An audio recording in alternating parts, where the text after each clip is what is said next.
Oh, you are so right, Jackie. Oh my god, my mic is muted. Uh-huh. Holy crap. Thank you. I was totally talking to Kyrie for like the past 30 seconds and she never answered. I was like, she's probably not back yet. No, I was here. I finished my food. You finished your potato soup? Yeah. Dude, It was wonderful. Honestly, on a scale of 1 to 10, Campbell's soup with potatoes in it, solid like 8. Mine was not that. It was not Campbell's. It was some other like indie company. Indie company? I now use indie company as whenever I talk about small people. It's an indie soup brand. You've never heard of them, you poser. And if you have, it's probably, I think it's a Bear Creek something. Well, it makes a giant pot of it, and I love it. Oh my god. You know what I want? I could go for a big bowl of soup sometimes. Like, just huge soup. I'm sitting here trying to figure out. There was a woman before COVID who used to sell around Christmas time, like packages of dehydrated soup stuff, like seasonings and stuff. And she had a cheesy chicken enchilada one. And it was to die for. All you would have to do is put it in like 4 quarts of water, and then you'd add one of those already cooked cans of chicken. Oh yeah. It was so good. Oh my god. I've since been looking for cheesy chicken that's soups somewhere. A cheesy chicken enchilada soup. I mean, it's kind of just like, chicken soup, but a chicken enchilada, that hits. That hits on the right day. Yeah, it has a little bit of a spice to it, like it's just a bit of a kick. Oh, it's so good. And then you can add things like corn and sausage and stuff to it to make it a little bit better. That's true. Chicken soup. My grandma makes she'll make like some like, what is it? It's not gruel. That's because that's just like rice. It's got like hamburger goulash. Yeah, it's something like that. But it'll, instead of like hamburger, it'll be chicken, and it'll have that kick to it like that. Nice. Which I think is what you're talking about. It actually might be chicken quesadilla soup or chicken enchilada soup. Yeah, that'd be wonderful. But I tell you, the only other thing my grandma made was a split pea soup. Split pea soup. Hold on, I gotta look this up now. It's made with split peas, and you throw in ham hocks to give it that nice pork flavor. Yeah! You're making up words. Ham hocks. I'm not! Look up ham hocks. Ham hocks. What the hell is a ham hock? It's a part of a... Oh, it's a hoof. Okay. Yeah. It's like a literal, actual pig yeah. hoof. So you would put it in there so you'd get like the pork flavor. All right. And then we had Rottweilers. So after we got the porky flavor we needed, the dogs got a treat. Oh hell yeah, baby! It's a every couple of weeks you have that. Give the dogs a treat. They're loving you. Oh yeah, they're the biggest lap dogs, even if they were 200 pounds. Don't eat the doggos, FJ. No promises. All right. If I'm hungry enough. No. I will trade you the dog, and I will give you food. Also, what's up, FJ? Glad to have you here, bro. What's up? Thank you so much for the videos, by the way. You're putting in a lot of work here where I feel like I'm doing absolutely jack shit for the crew. I'm doing nothing. I'm in that same boat. I don't know what I can bring, FJ's but like, I bring a smile. Hold on, guys, I got this. Let me turn my fan on real fast before we start. But I was actually talking about your model when I was muted. I was like, your model is like super jiggly. It's got like that 100% physics on it. Heck yeah. I hide it because there's definitely some side boobage. Yeah, I was like, why do you have like a half model going on right now? I got a full model, and I have several different iterations of the model. Um, Gotcha. but yeah, some show more than others. The only one that's probably more jiggly is I have an Onesan version Yeah. where she's older. She kind of has the old 80s like Captain Harlock kind of vibe to it. Oh hell yeah. And her boobs definitely stick out. Ooh, mama. Mommy, I like Oni-sans. Nah, you're fine. All this is to start up shit. Okay. Just let us know if I can do anything, FJ. Please. Free the side boob. Also, hashtag free the side boob. Chat, please. Free this Hashtag free the side boob. Alright. one day. So with that, I'll get you caught up here real fast, Kyrie. Yeah. Last time we left off, Kenji went insane and started going schizo mode, and we met Emmy, like, professionally for the first time, around the track. Okay. And that was really, like, those are, like, the two big things that happened. Okay, I did hear about the sensor. Yeah, Kenji went sicko mode. We had to actually bring out, Laggy for first time ever. Where is he? There he is. We had to bring out Laggy for the first time. So, go ahead and share my screen with you here. Thank you. It's that. Go live. Okay. Nice. So, yeah, Laggy was there to save us before, luckily they were, like, giving us a silhouette of Kenji, like, in the shower, and then I brought out Laggy, and everything went good. So, nice. I guess with that, we can, get started here, and hopefully we can actually get a route going, because it's been 4 streams, and we have yet to see a route. And I'm getting upset. Alright. I'm the first person in class today, although I think I'm a little too early. Then again, sitting alone here for 20 minutes sure beats having to suffer the time with Kenji. The combination of fatigue, frustration, and boredom starts to make me feel very tired. I black out for a second, waking up. Head hits the surface of my desk, ow. Rubbing my forehead, ow. Stay up for now. Eventually, I hear a tapping noise outside the hallway, and Lily's tall fingers appear in the doorway. She's not in the class. She has some other business. She's looking for Hanako? Lily stops at the door, looking hesitant, as if she's a vampire who can't come in unless invited. I consider doing so because she looks rather lonesome standing there. She steps in on her own accord, although after straightening her skirt and shirt collar as if it was important to look prim and entering her classroom, you know. Excuse me, she says. And why did I read that? Why did you say that? Excuse she has a split me? personality that is also a man. Good morning, Lily. Sorry, I got a little too trigger happy. Please. So, good morning. I didn't hear you come in.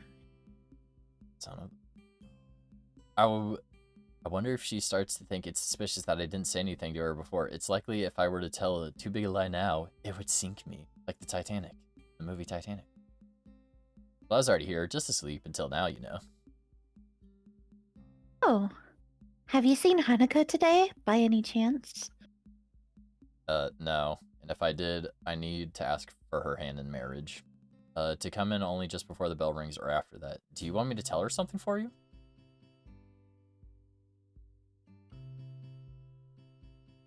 Fine. It's strange, but I think we're the only 2 people in the school right now. I didn't hear anyone else on my way here. What is it? Did I wake up on a Sunday and we went to school on a Sunday? Shouldn't have gotten up so early today, I guess. You're chastising yourself for doing something that other people should? Punctuality is a good thing. I think so anyway.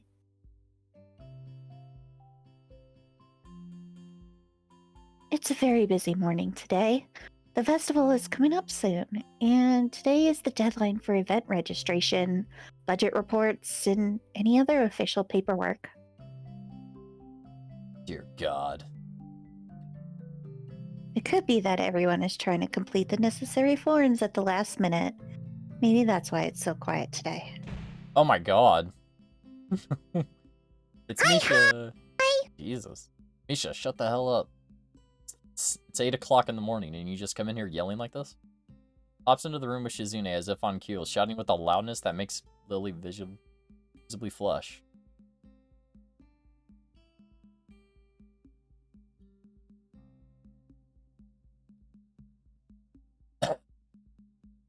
It You're didn't on. go through. You're on. It didn't go I through. was too high pitched. Hi, Hichan. Yeah, there you go. Perfect. I have to lower it. Yo, That's what's so up? weird. Discord says, I don't like that. Please It don't doesn't. ever It go really that high doesn't again. like me. I say, ew with a smiley face. Look, it's the class representative. Hello. Hello. Lily smiled, probably amused by Misha's or Shizune's use of the word luck. Good morning. Good morning. Smug ew. You're not the representative of this class, right? Right? No, I'm not. I'm not. Aha. Told you, the precept said. Lily seems a little more guarded in her answers to Shizune than she was with me the other day. I guess they really don't get along. Dude, the lore, it goes deep. I realized that Lily might actually not know Shizune is present, and she's trying to detect whether or not she is, know who she is talking to. Who are you talking to? For all she knows, she's talking to Misha, but knowing that she and Shizune are practically inseparable, she might expect Shizune being the one that actually talks. Damn, how complicated. I decided to help Lily out for my own peace of mind more than anyone else. You're here early, Shizune. Angry you, grrr. She was trying to hide it. This, You were yeah. here even earlier than us. Misha puffs out her chest angrily. Why is she getting angry? Does she feel emotions on Shizune's behalf? I don't know, probably, dude. Maybe she likes you. It's not that weird that Shizune didn't like my little comment. It's true, I was here earlier than them, so me saying something that could definitely be misinterpreted as anything. Especially to Shizune, oh my god, I can't read. Who doesn't have the benefit of hearing tone to gauge intent. Before I can start weighing whether or not I should apologize, Shizune has already moved on. Aha, smug, ew. Then you're here. We have to talk. Okay, bring it, angry ew. The festival is coming up in 3 days, right? Every other class has already handed in their projected budget reports for their events. Even the first years. Except you. Except me? Come on, man. Come on, man. Come on, fat. Come on, man. There is still time to hand it in, isn't there? Angry. Blushing ooh. That's a new one. Today! The deadline is today! You're certainly taking your time, aren't you? If I had it my way, I'd have all of these necessary paperwork days ago. But someone had to say the deadline. Please extend it. sorry. I'm sorry, Jerry. Yes, that was me. Planning something on this scale is not a small task. And a week is too small a time frame to expect a whole class to work out such a complex issue completely. Oh, dude, she's pissed off. She's going rawr. XD. Do you want to know what's harder than distributing the funds for one class event? Handing the same matter for every class in the school and then some. The one who does that is me. See, this is how I couldn't be talking to these people in real life because I would have already made a dick joke on that first question. Understandable. How hard, you say? Misha puts her hands on her hips and stands up straight. Wow, she is really getting into the role. It really doesn't Lily doesn't look like she's very amused, though. Lily's gonna beat their ass. Hey, Shizune, aren't you being a little too hard on her? There's still a whole day left. Please, Hisao. It's all right. Oh, sweet. She's just a cocky little bitch. She's yeah. I take it her side, but a bit conflicted that I might not think she can care for herself, dude. She's about to go Daredevil mode on her. If this is about the budget, then I'm disappointed you think I have forgotten about it. I understand how important it is. Sweating Uwu? Then, can I have it, please? No, you can't. It's mine. Izune, she might not have it on her at this exact second, you dummy. Baka. It's not here right now. I asked 2 students to take care of it for me. Students from my class. She emphasizes the last sentence with much to my surprise. She knows about Shizune and Misha's efforts to rope me into the student council. Oh my goodness. Oh my damn. This just gets better and better. She's using me as ammo against Shizune. Dude, let's go. Angry Uwu.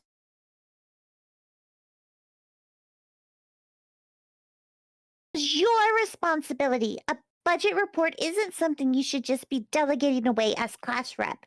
It's your job to be on top of things. This kind of disregard for proper procedure is really just terrible. You know what Lily says of that? Get stuff, nerd. You know what's also hard to do when you're, not able to see it? Paperwork. Yeah, you know what's really hard about doing all this budgetary work? Being able to see it, because I'm blind. I can't fucking see it.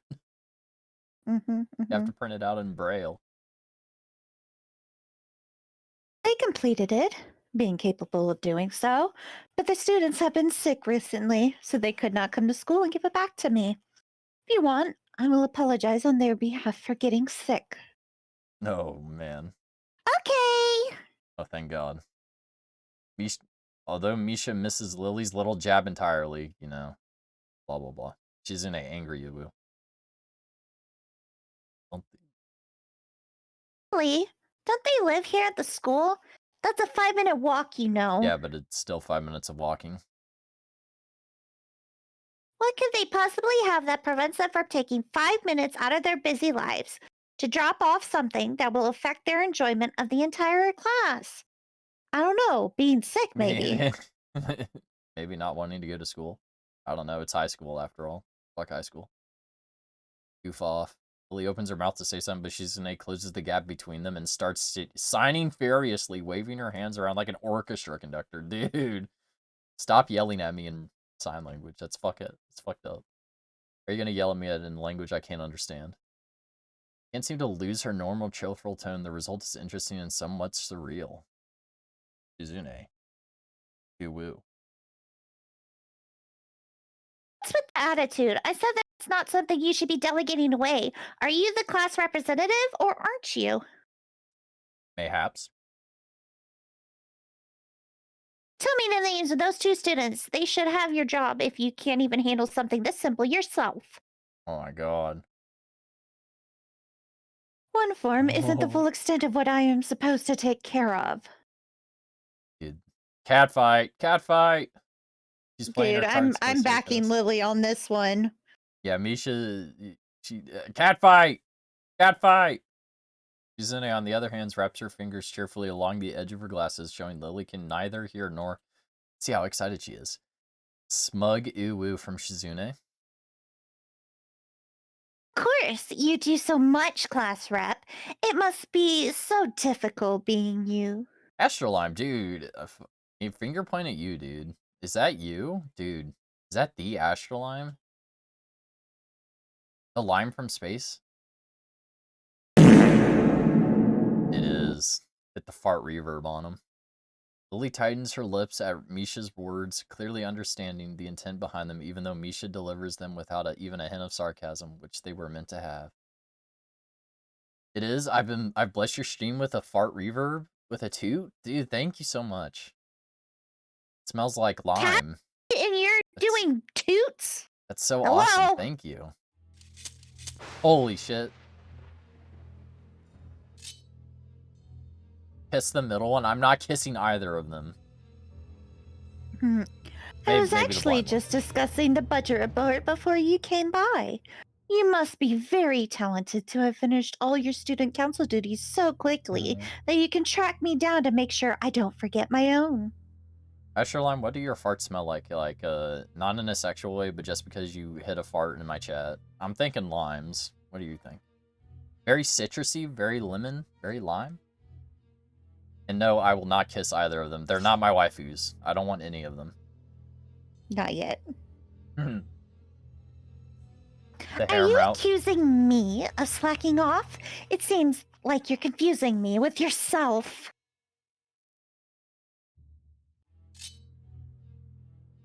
I don't think so. That would be a very difficult thing for me to do, comparing myself to you. All right, let me get in on this here. I got to do this one. You're right. The differences between us is like heaven and hell. Give it to Misha! Told you I got to do Stick it. to your woos. It's not like the first freaking what was it? The first stream we had where you did all the talking because we never met any of the girls. Yeah, we never fucking met anything. I was like, oh my god, my brain. And it's not hard to guess which one you might represent. Fine, I'll miss out on all the kisses. Astro, you have my permission to take all my kisses. Okay, I will donate them to you, simply because you are the Astrolon. The air between them ripples with the heat of their enmity. Well, not really. They can't disguise it anymore, though. Even Misha looks like she's beginning to understand the real nature of this conversation. Is she? She looks a little confused, honestly. Ichan, don't you slack off, either. What are you talking gonna about? just keep taking her lines? No, I'm not. You can have it back. I just wanted. I needed one. Okay, I needed one for that epic fight. You got jealous. You're like, I want to be involved. Yeah, I want to be involved. Hisao doesn't want to be involved. He's just sitting back and relaxing, okay? Is he playing Give me b-ball a outside the kiss, school? baby. There were a couple of girls. They were up to no good. Started making trouble in my classroom. Yep. They got a one little fight and the teacher got scared. All right. All right. Aren't you taking part in the festival, Hee-chan? You are, aren't you? No. Then I hope you're going to do a lot more to make sure it goes smoothly than this person. Oh, they're dragging you into it. Oh, shit. Oh, you screwed. Give me a kiss. Dude, hit you with the Corone kiss. The Corone's kisses are the best. Oh, you go around there. That's so you know Discord has the soundboard, right? Oh shit, does it really? Yeah, you have Discord soundboards now, and one of them is using in my server specifically, we have the Corona. Kiss me, baby. Kiss me, baby. Kiss me. Yeah, that is in my server.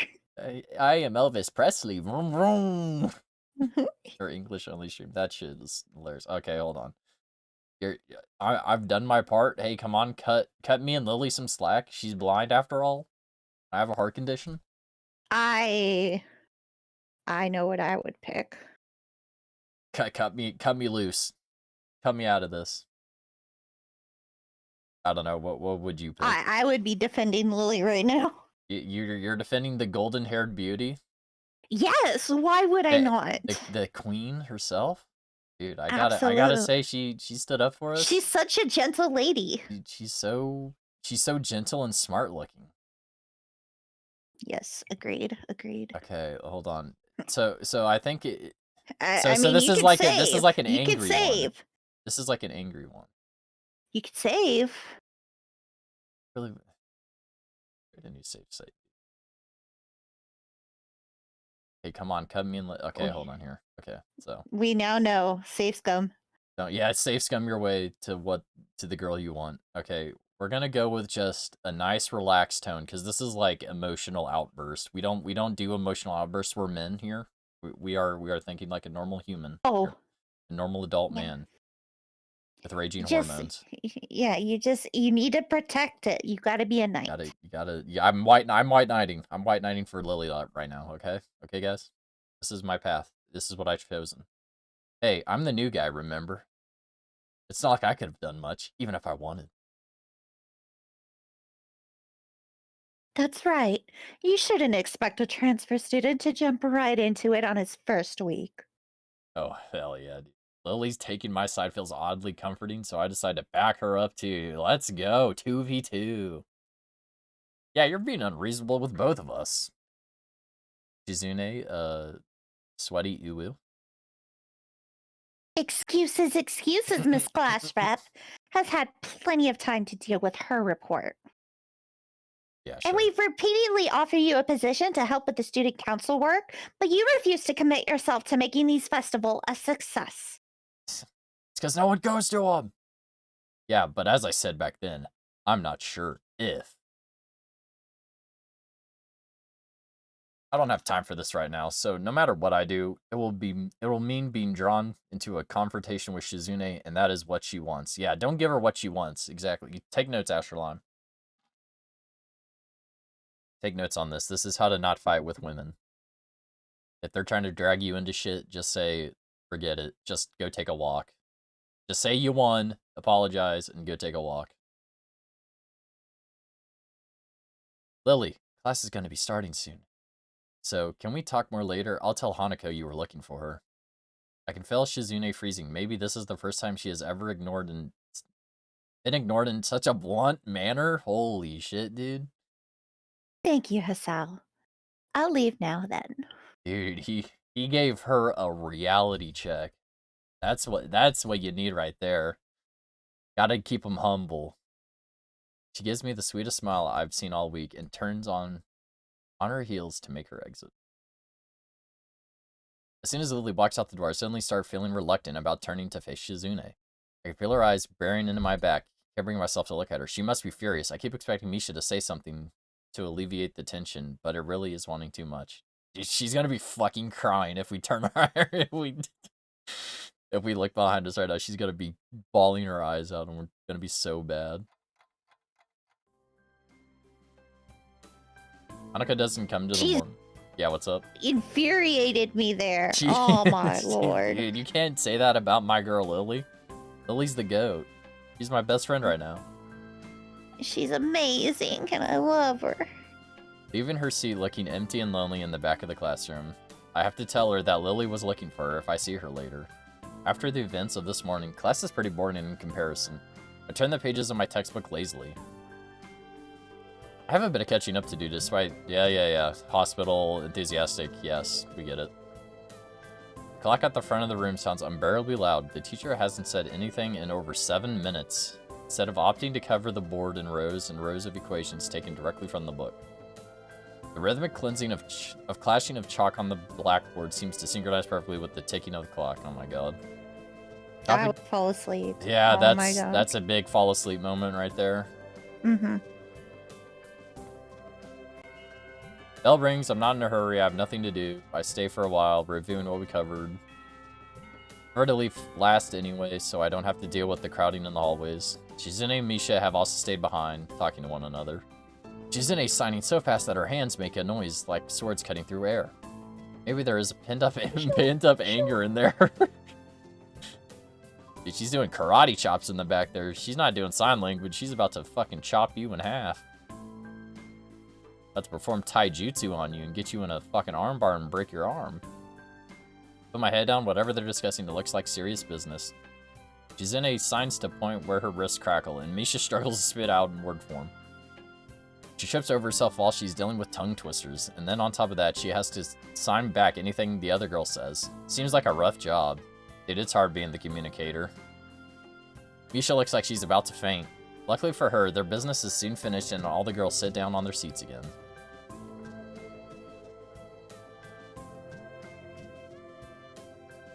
Tired. Ooh-wah. Ooh-wow. She's hanging her head limply on her desk, looking exhausted. I use the opportunity to reconcile with Shizune a bit without getting roped into the student council thing again, though I suspect that door is now closed for me. Festival preparations must be tough for you guys. People in the school seem to be taking the festival very seriously whenever I see people idling around before and after classes. They're always talking about their plans for it. It's kind of neat to see everyone being so enthusiastic about it, though. Probably the only one who doesn't have something to do. It's almost lazy ass. Shizune scoffs at me. Yeah, I just got here a week ago. What do you expect me to do? Exactly. Expect her to sneer at me. Misha perks up, looking at her hands with slightly unfocused eyes. Uwu. She signs it with harsh, heavily dramatic strokes. She's tired. Yeah, she's like, fuck it. I'm done, man. Just let me go to bed. Misha translates.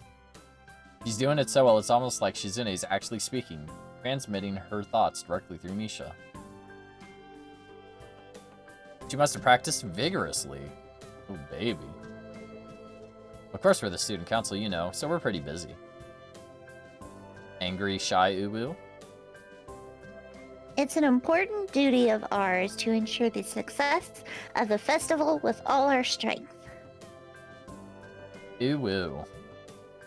Determination. We would shame ourselves in front of the past student council generations if the festival were to fail. Ah, big Uwu.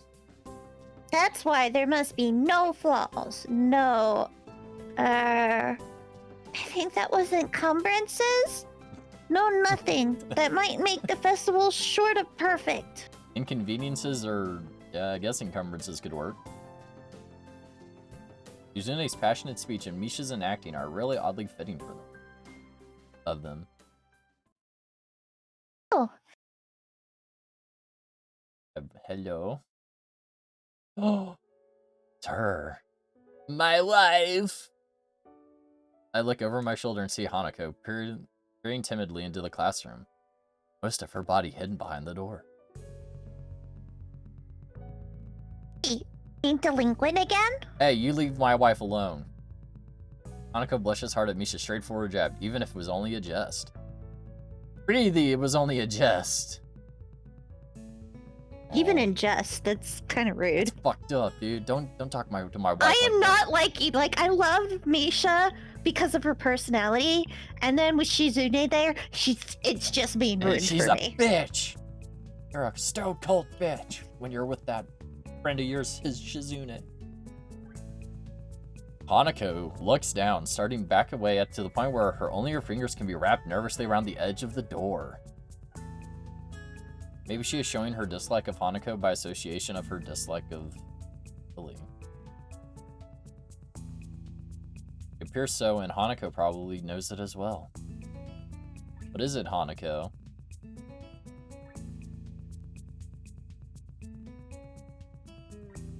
Lily, been here? Alright, hold on here. Let me... Because the stream can't really see the... You can't see You can't see Hanako. Hold on here. Where is it? Where is it?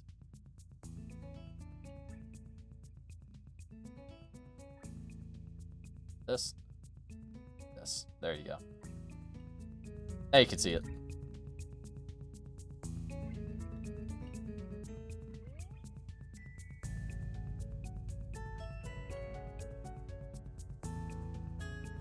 Sorry, haven't seen Sato.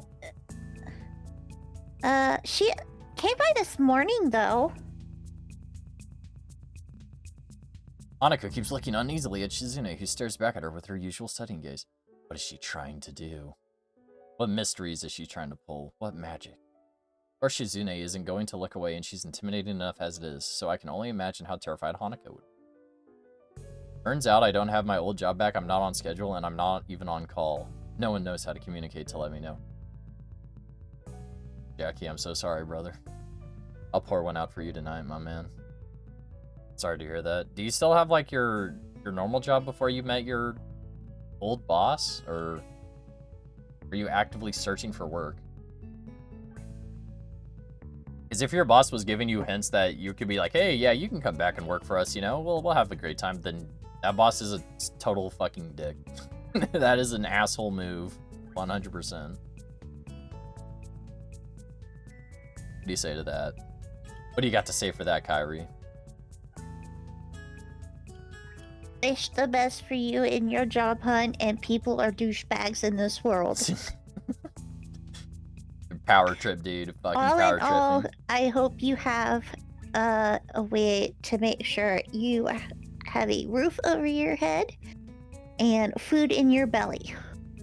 This is what I try to express to people, and I can never come out with the right words to say because I think everything's a joke, or I try to make everything a joke. But I do deeply care. I do. No one knew how to communicate at my old job, at my old new job either. Oh my god. There's so many old new jobs.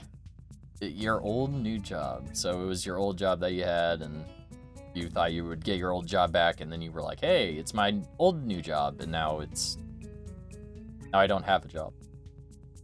Dude, people are like, actually, the amount of people that you think would actually be able to survive in this world is just, like, you think that a lot of people can do it, but they need so much help, and it's like, how do you function when you look at some of these people?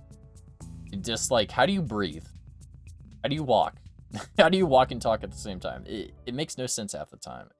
Communication is one of the easiest things to do at a job.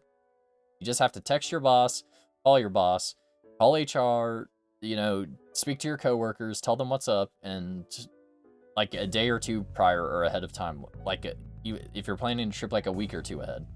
It's that simple. Like, I just don't understand. So coming from a woman who has had to learn that communications isn't just what you say, it's what you don't say.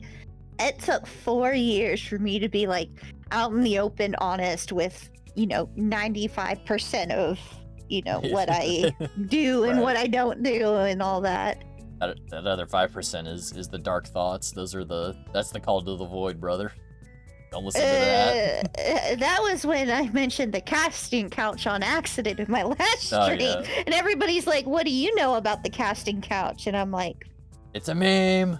That's all I know, I swear. Yeah, sure. Meme. It's a meme, I swear.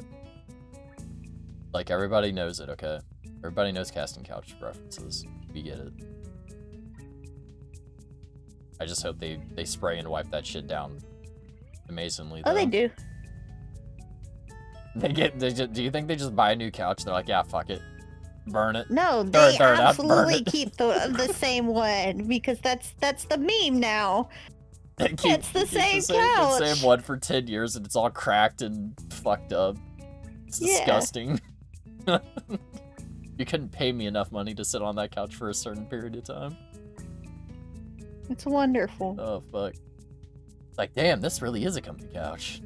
We have way too much in common. That's what I'm learning. I think all VTubers have something in common, is that we're all a little fucked up in the head, okay? Let's all be honest here. Understandable. It is a little uncomfortable watching Hanako's reaction to Shizune's normal behavior. This is what happens when two people of different extremes meet, it seems.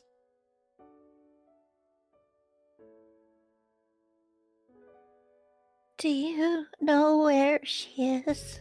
When you get the overly shy girl with the overly complex and outgoing girl, and the deaf girl. If she has any sense in her head, she's in her classroom working on their festival project. But who knows where that woman is loitering at? Dude, fuck. Dude, Misha, you bitch. I told you! I hate her because of Shizune. Bitch. When I was a supervisor, everyone kept calling/texting me only and not calling/texting other coworkers about taking over for them. It was so annoying. Even after having meetings about it, they still kept calling/texting me. Jesus, dude. That's a fucking horrible job to have. Anyway, I'm going to sleep or whatever to calm down. Yeah, you go do that, Jackie. I appreciate it. appreciate you stopping in, and take care. Get some sleep. Hope things work out for you. Keep me up to date, man. For real, for real. Care about you. That sucks. Yeah, fucking dude's just out here texting and calling you, like, only because you're, like, maybe the manager. I actually know a friend who's like that. She's, like, the manager at her job, and it's, like, that's the only thing people do is just call and text her for, like, scheduling assignments and... Or not assignments, but just, like, scheduling people in and out. So stupid. Like, you can't just, like, you know, talk to each other about some stuff. You have to, like, exclusively me? Communicate with the upper boss, too? Like, fuck.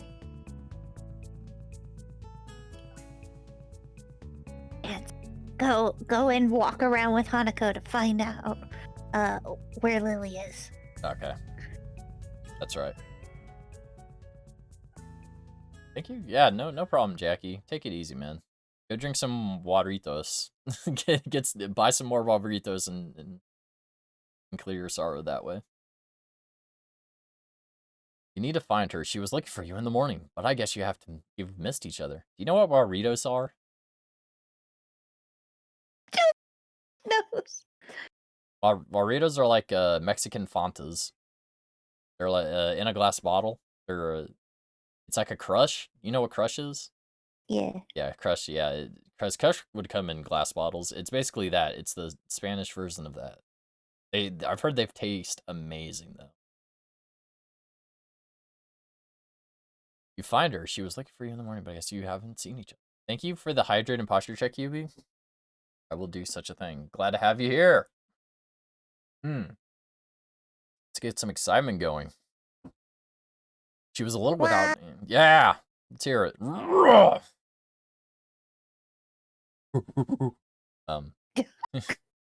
She's looking awfully like she's not sure if it's proper to answer such a question. Yeah. I could come with you, like, if it's okay. Ooh, baby. Hanako nods fractionally, still on guard, her shoulders stiff like wood. I get the feeling that she might be more comfortable by herself after all, but it's too late to back off now. She has this really troubled expression she seems to wear almost constantly, one that makes me constantly be on guard myself. I wonder why.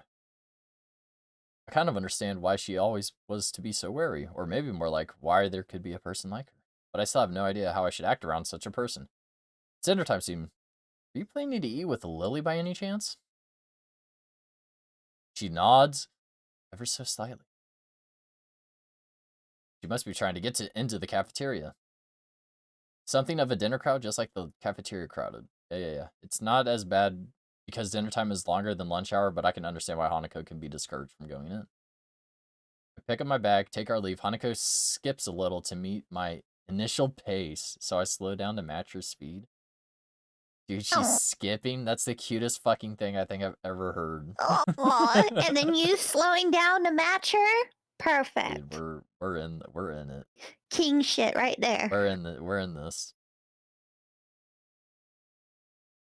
It almost feels Dude, like... can you double tap and go Hanako and Lily? I don't think so. Here, Damn. I'll look it up real fast. Hold on. Can I double tap? Can I get 2 women at once in Katawa Shoujo? That aren't Shizune and Misha. Let's see here. Sure. Yeah, I hope your day's been going good, by the way. Hello. Thank you so much for stopping in. Always. Being a pog champ. Being a pogger champ. Got Hanako, Lily. That's it. I don't think you can double tap. It's one or the other. We're about to have a fight on this one. Okay. Divided into it's 5 your arcs, game. one for each central or routes. Okay. Wah, wah. Why, God? Hanako doesn't seem to be thinking the same thing, though. Even though we are walking at the same pace, she never comes with arms reaching me. Hey, get over here. I guess she's still a little uncomfortable around me, given how she is. There just doesn't seem much helping it, at least for now.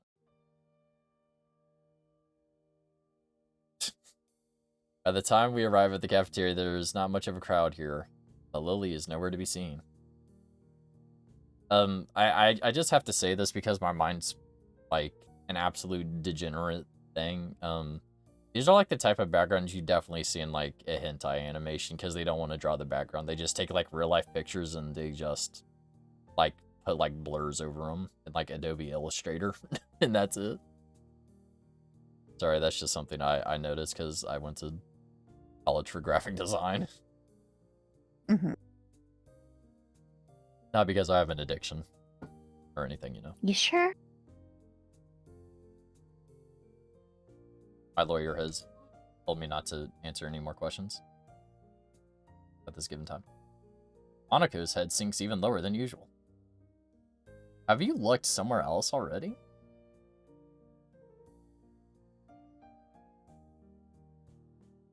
Just the library. I was reading. Okay, I think you'd actually like really like. Okay, yeah, we also met what was her name? Oh, I'm sorry, I have to look up this. Was it like Emmy or something?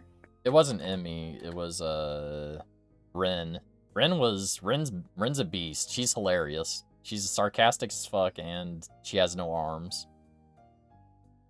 But that doesn't let her stop her from painting glorious little pictures.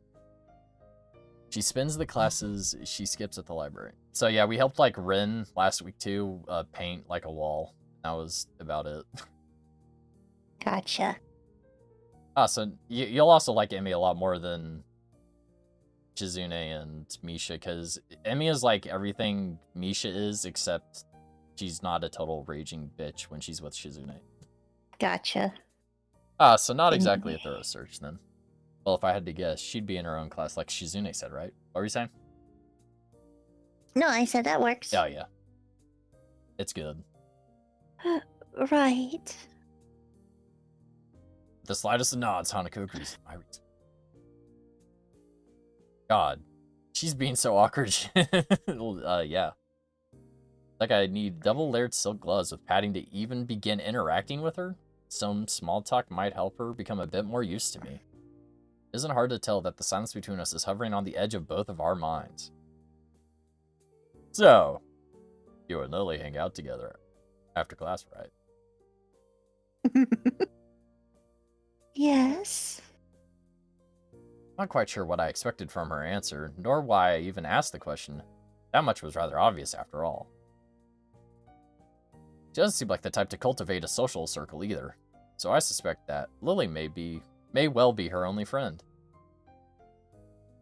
Must be a pain being in different classes, I'm guessing. She gives a sharp, almost reflexive nod compared to Lily's careful thought about action and speech. Hanako hastens to make her answers as prompt and short as possible. I'll take it, dude. She comes by the class, though, even when she's busy. Got a smile. Yippee! She gives a small smile, evidently appreciating the fact that Lily goes out of her way to help her. That's so nice. It's pretty cute, really. There isn't any need to say more. Both of us content that the discussion's reached an end. I got her to smile. Let's go. We're in here. Sitting downstairs like a school of fish, moving from one feeding area to another. Oh. They seem to keep... She's right there. She's right there. She moved in on the side. She hit the Jackson side. Sadako? What? Sadako? Sadako. You don't know Sadako? What's a Sadako? That's the ring girl. Oh, yeah. That pose just reminded me of the ring girl. She's coming out of the fucking television. Yeah. They seem to be keeping mostly to themselves, but before I noticed her doing so, Hanako has moved around behind me. Hey, you alright? Just keep going. But we get some students pass us without much of a second glance, and Hanako takes up position to my side as we enter the building. Momentary reprieve from her anxiety, all but snatched away. Even as we climb towards the third floor, she doesn't seem to relax.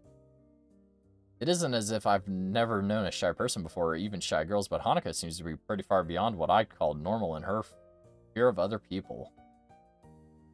If it weren't for Lily acting as a mediator, I doubt Hanako would have even been able to walk beside me like this. She seems to completely have shut down in the presence of others. The rest of the walk up Lily's classroom continues in strained silence through the inability to socialize. Make our way upstairs, noises coming from Lily's room, audible from halfway down the hall. Wasn't expecting much after dinner, after all. I guess we found her. This wasn't hard. Did Hanako come here first, then come to me for backup, I wonder? Well, if that's true, then at least she's starting to trust me a little. That can only be a good thing. Two of us reached door 3-2. Hanako less than subtly positioning herself behind me. I opened the door. Holy shit, it's loud in here. Hive of activity. Every student in the class talking at once. They work hurriedly on separate tasks. Going by paint cans, decorations, and banners being made. It must be for the upcoming school festival. Dun dun dun. Yeah. I gotta find Lily. Hurry. I gotta find her, man. There. Finding among her the den is not surprisingly easy. Not least because of her looks. With a couple of students gathered around her, as she stands at the front of the class, she seems to be in charge of the preparations, or at least organizing them. Carefully negotiating a path through the various students hunched over the floor for a lack of desk space. I raise a hand entirely out of habit as we finally reach Lily. Lily! Hi, Lily! She pricks her head up, trying to listen as best she can. Who? Hey, it's me, Hisao. I also have my wife, Hanako. Hi. She's pretty skittish. Skidded? She's pretty skittish considering the number of people around. It isn't too hard to work out why. Lily takes a moment's pause to assess the situation before turning to the other students once again. For the moment, just ask Moria for his advice. Kenji's busy with painting one of the banners already. Quick nod, she bounces off, fingers carefully sliding along the wall surface for orientation. Kenji? That Kenji? I quickly turn, leaning to the side, past Hanako. In the corner of the room, Kenji's hunched over a sheet of cloth as he paints it. His eyes remain only inches from the brush, reminding me of how close he had to be to make out my face when I met him. Sorry about that.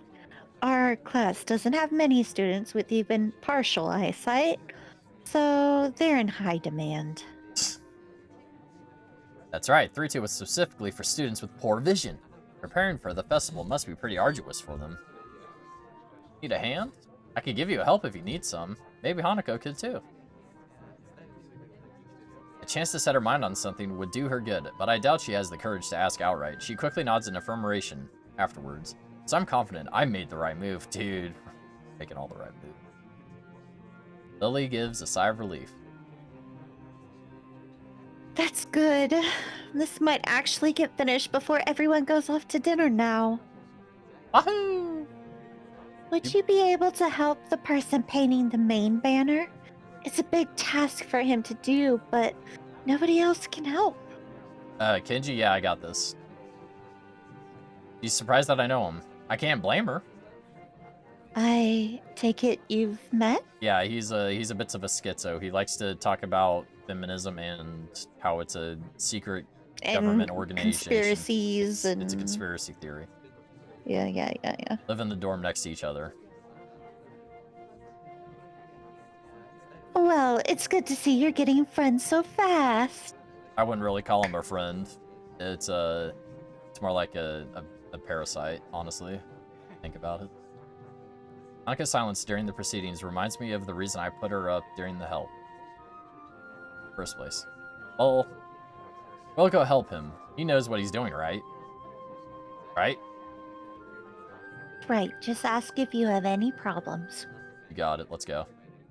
Chorusing in a sin. Hanako and I begin another trek across the classroom. Kenji sits crouched on the floor, his gaze fixed on the white calico in front of him. Yo, what's up, Kenji? No answer. He continues dragging his paint-soaked brush along the large, half-painted kanji that's sketched on the sheet in the pencil. Kenji, I'm here. What? Who is it? This is the way he treats his class members. It's no small wonder he's working on this alone. It's me, Right, I know that, man. What are you doing here, though? His dismissive attitude annoys me. He must be the type to get really focused on his work, hating to be disturbed by anyone until he's done, I suppose. While we talk, the sound of Hanaka's footsteps as she walks out from behind me reminds me that she's here. We're just gonna help with the banner, Hanako and I, that is. Hello. Dude, the fact we even used proper grammar there shows just how good we are. Shows how smart we are. Mm-hmm. So, hey, I guess that's okay. As soon as Hanako enters the equation, his demeanor takes a complete about face. His sudden faux hospitality is slightly unsettling. Dude, this is... Oh, it's about to be like a nuke getting set off right here. This is gonna be awesome. Alright, women, on second thoughts, this may not have been a great idea after all. Oh my god. Hanako and I grudgingly set ourselves down on the opposite side of the cloth banner to Kenji, noting the several small paint tins on the ground around it. Faster too, noodle stall. Oh my god. You guys selling noodles at the festival on Sunday? Protein noodles? Yeah, some stalls outside. Or something. I don't know. His non-committal nature speaks a fair amount of suspicion on my behalf. The task at hand comes first, though. So how do you want to split this? We do borders while you do the text, or do you want to switch and do the borders? Text is mine. You do the borders. Yeah, surprisingly strong feelings on the topic. As I reach over to grab a brush, I notice Hanako's already debating between colors to use. By the time I've put the brush to the cloth, she's already started on a delicate pattern. Looks like my idea of taking her mind off everyone around her has worked. With a dark blue stroke, the three of us silently get to work. Kenji takes advantage of Hanako's work to lean towards me and whisper conspiratorially, though. Okay, man. Why are you here? Hanako just wanted to help to find Lily, that's all. He apparently disapproves of my motivations. I get it. It looks like I misjudged you. You're infiltrating them, aren't you? Going deep undercover. Yeah, sure. We'll say that. I'm going deep undercover, man. This is for all the men out there. All the soy betas out there who can't get a girl. All the incels. This one's for them. Is that why you're here? Obviously, it sucks, but there's no better way to get intel than going in yourself. Stick together, man. This is a harsh school. A harsh world. He misses my true meaning as he leans back, satisfied. I'm sympathetic to his cause. We better get down to work.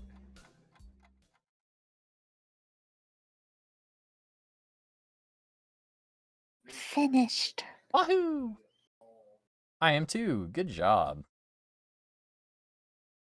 Two of us connect up the lines of the patterns, mine being as close a copy as I can manage of hers.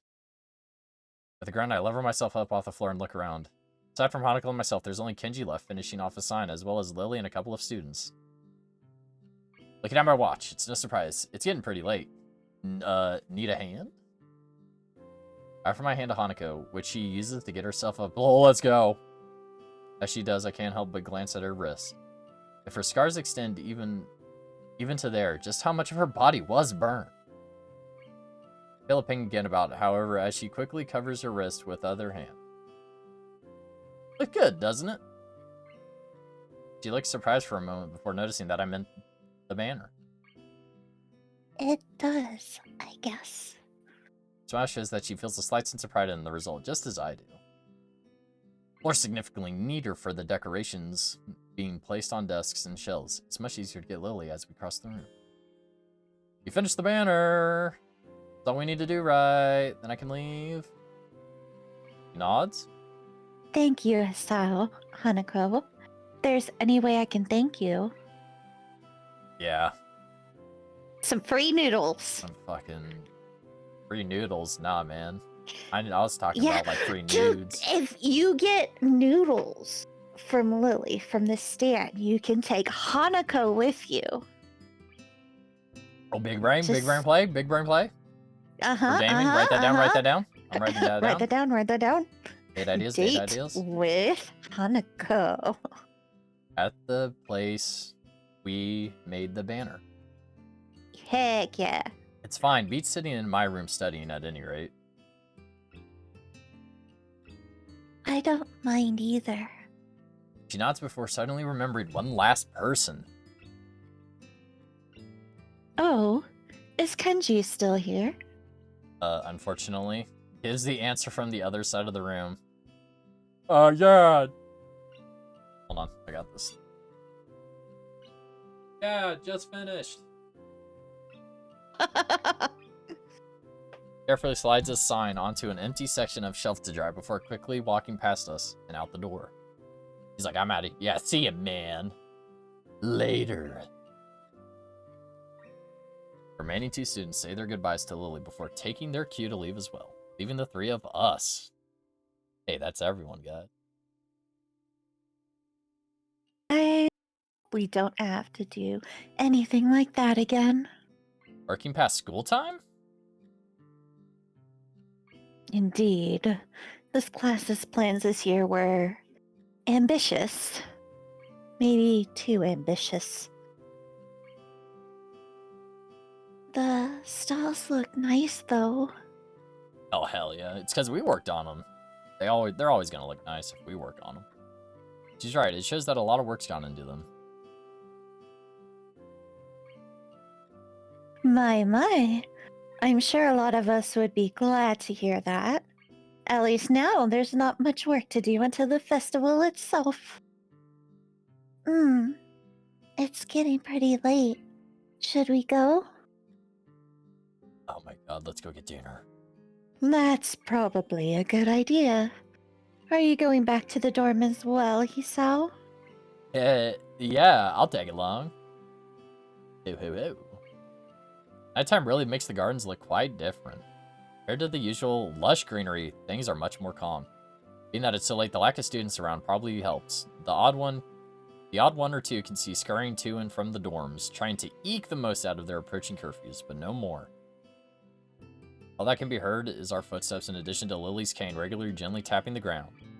It's nice to finally be able to relax a bit after the mad rush during school. Not even noticing it, I let out a yawn. Tired. Are you a little tired, baby, huh? A little tired? Little baby man. Little baby man. Yeah, little pissy pants. You tired, huh? The thing with Shizune took me off guard. I gripped my teeth a little at the candid mention at their public spat that said I do want to sort out what the world was behind it.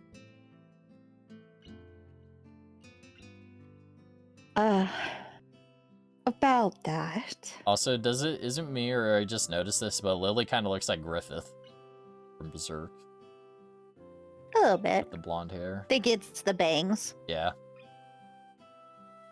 I'm sorry about it being so public. Shizune and I go back some ways. Oh god. It's a middle school beef. She's slightly irritated as she remembers Shizune, obviously unwilling to discuss it. I glanced at Hanako for her views on this, but her expression is unsurprisingly evasive. Either way, I guess her apologizing for it something, even if my curiosity is unanswered. I want answers, damn it! I'll be glad once the festival is over in any case. Change of topics welcome, clearing the thickening air quickly. Oh, yeah, I imagine. My old school's festivals were a lot low-key than this. Little baby man. I'm a little baby man in real life. I'm a little man. fucking baby man in real life. Tired. I don't. Yeah, well, I know why. 'Cause I'm an idiot and don't have a good sleep schedule like I should have been having. But you were just telling me before this even kicked off. Oh, 20-minute power nap. Dude, I did take a 20-minute power nap. That doesn't mean that I It still sounds won't like yawn. you need another 20 minutes. That 41. Hit me with a back-to-back nap. Okay. I'll be good.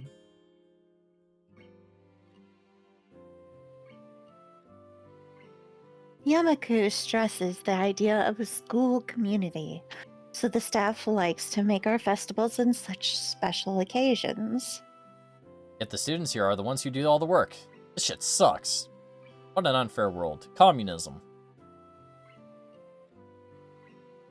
Pros coming from a strict all-girls school helped me a bit with Yamaku. Compared to Ah. there, Yamaku is much more relaxed. I'd go away towards explaining her well-bred speech and behavior. Yeah, because men are just all fucking apes, and all we do is go ooga booga, ooga, and cuss, and throw a rock. Go to an all-girl school, they're gonna tell you how to You be a unga proper bunga your way person. through life. I mean, we kind of do. Kind of do. Hit things with hammers and wrenches until they work again. What more could you ask? Yep. As we come up to the dormitories, it eventually comes time for us to leave. See ya, Lily, Hanako. Both give polite nods before setting off to the women's dorms, just next to the guys. As expected of such an agreement, there's a staff member casually patrolling outside to prevent any nighttime shenanigans. Walking past him, I quickly stretch my arms and rub my neck, both quite sore after having worked the floor for so long, before walking to my room. It's good to actually have direction, though. After so long in the hospital, the everyday facts of studying and teachers seem like a blessing. I guess if things continue like this, my time at Yamaku might turn out okay. I turned to the nurse's nagging voice in the back of my head. I set my alarm clock to wake me up early enough to go jogging.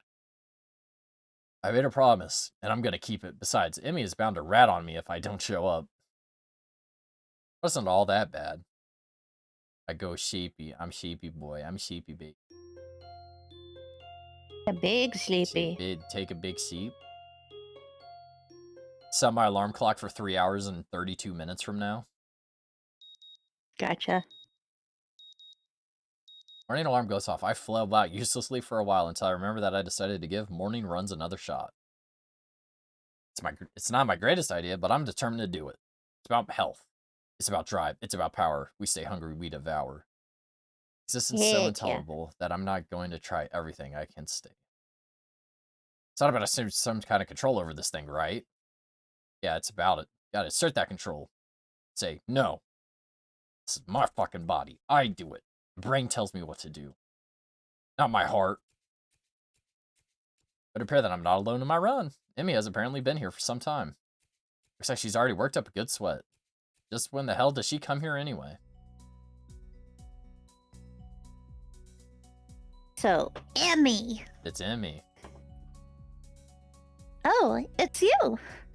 Also, yeah, just keep going here. I'll just keep going for a second. I'm surprised to see you again. Yeah, okay. So I got shit last time for her bloomers are like way too short, and they were like, why is she wearing a thong? Like it's not. It's just bloomers. What the fuck are you talking about? That is typical in Japanese schools. That's what I said. I said that's literally bloomers, man. It's I just like, what was the last anime you watched? It's not a thong. Plus, that's literally what, like... You have to think of it like bathing suit bottoms. Exactly. That's what it is. I was in the right. I was being based. You were. I agreed. Why is that? Cultural differences. I watch enough anime. It's her body. She'll wear what she wants. Yeah. It's 2023, man. Yep. Well, not many people actually manage to come back for a second try. She frowns, seemingly annoyed by a passing thought. Like the rest of the track team, for instance? Oh, shit. Still, it was only supposed to be on a volunteer basis, so it's not that big of a shock. And I guess it's pretty early in the morning. Shrug, and suddenly it appears that she's forgotten what she was talking about. Ron disappears entirely. She seems snapped back to her previous train of thought. Yeah, let's get this. Come on. Dude, let's get this bread. What? You're here to run again, right? Yeah. Sure, yes, yes, I am. Come on. Yes, Captain. I salute, and I get to running. Yes, Captain, my Captain. Things seem to be set on a mirroring yesterday's run.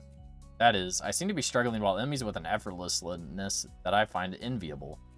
It's increasingly bothersome to be so easily worn out. I know I should be patient, work towards things gradually, but it's difficult to stay positive about this. We round the track and start on the second lap. Emmy seems to have grown impatient, keeping pace with me, and begins to pull away. This is where I gave out yesterday. Will I be able to do more? Oh shit.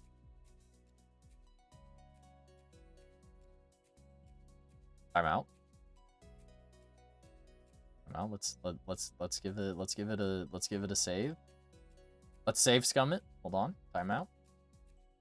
All right, if we go for it, there is a possibility that we will actually have to go to the nurse's room. And then we will have to drag us.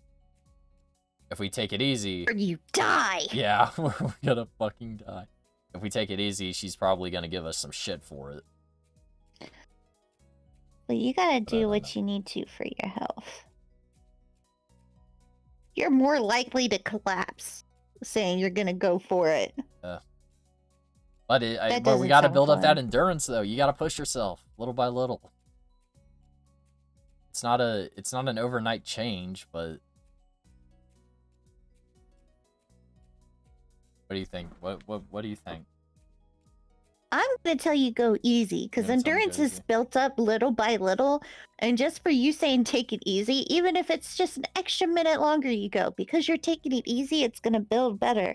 You collapse, you're gonna reset all your progress. This is true. As someone who does fitness, and you work out, you can't just go ahead. You can't just decide, oh, I'm going to do some lifts right now and throw on 50 pounds extra than you normally do. You can't do that. Yeah, no, this is true. I let Emmy go with her own pace. She doesn't show mercy, pulling half a lap ahead. I don't blame her.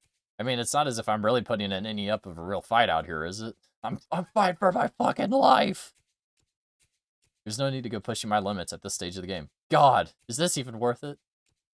Why, God? We finish the second lap. I break off again. Emmy keeps going, and it almost seems like she's disappointed.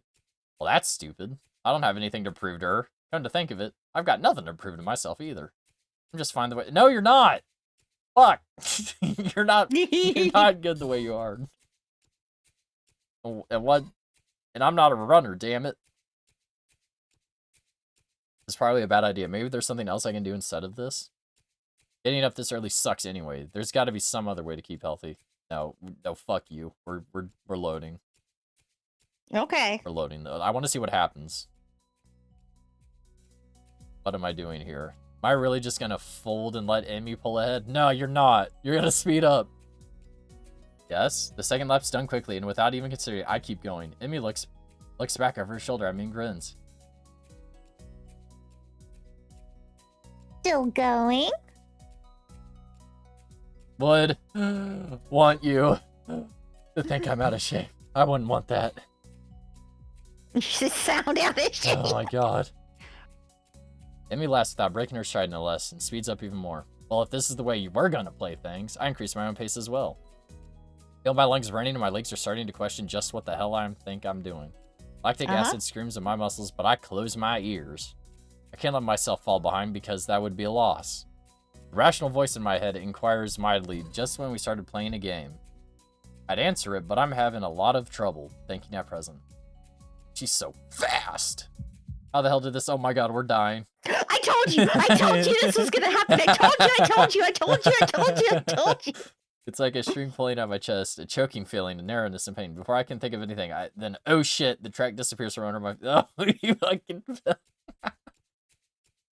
I stumble, one hand shooting down to clutch my chest, the other hitting the track and keep from falling on my face. Emmy rolls around and her eyes widen. He said... So... She yells at me, sprinting from the other side of the track. What's wrong? It seems I've fallen for you. I can't get up. Nothing, just gotta take a dump. Don't shit. Pants. Don't. Eh?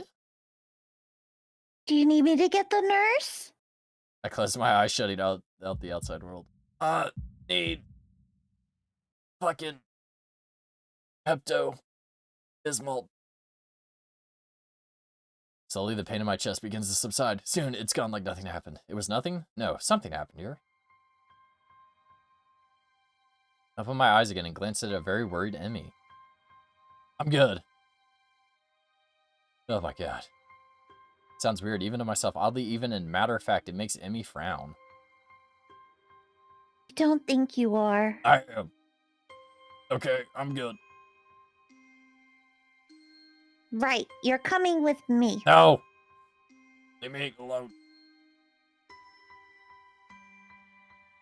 You've got to see the nurse. Ah! Don't grab my arm. She drags me away. I feel a bit wobbly, but I refuse to shoulder Emmy offers for support. Honestly, I'm a little ashamed by my own weakness. I'd rather not have Emmy concerned about me, but it seems to be too late. Heck, I'd really rather not have anyone be concerned about my condition, though at this point, it seems to be too late for that as well. I'd like to be able to deal with the whole thing on my own without being a bother to anyone else. While I'm wishing for things, I'd rather not have the condition in the first place.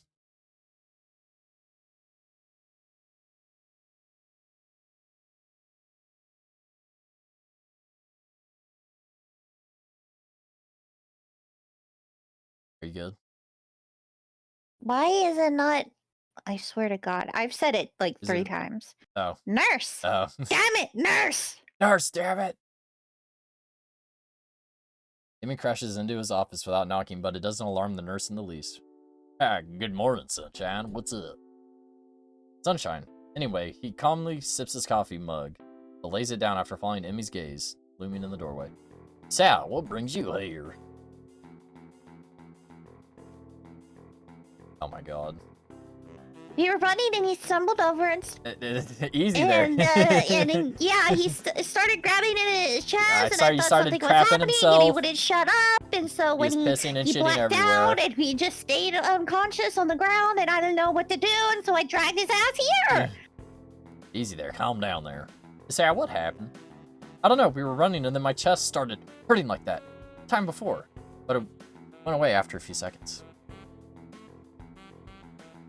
It was just a flutter or something. Her nurse frowns as if to say, that's just a flutter, is some kind of oxymoron. I didn't mean quite this when I suggested get some exercise. You gotta be more careful, he said. I was being careful, I just had to think of it. I just go into the race with the member of the track team. Doesn't seem as well reasoned as I thought it would. Just what? That is... I was racing someone from the track team. Amy? That true? She fidgets? Looking adorable. Well...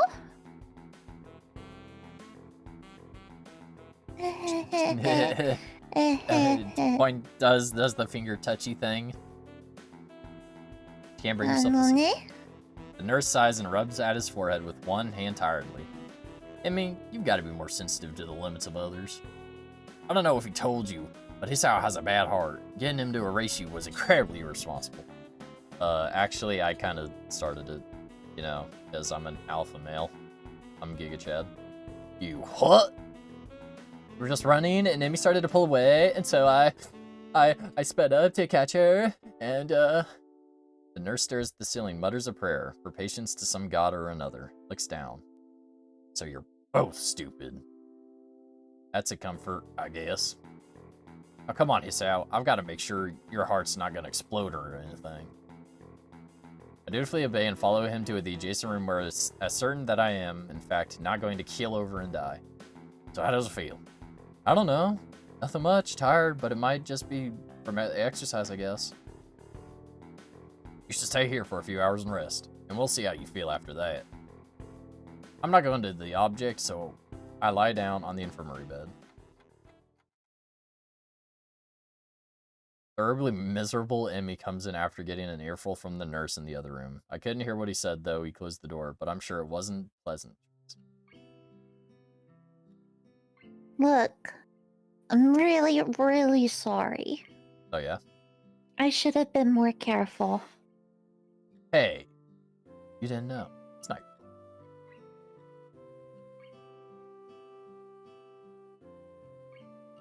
He looks awfully down and sorry, and my reassurance don't do anything much to cheer her up. I want to make it up to you. Excuse me? Again with that decisive nod. So you have to come to lunch with me. No. I already have a waifu. I'll bring it for you, okay? Something really, really good. You don't have to, but then shut up and just nod when I see your face.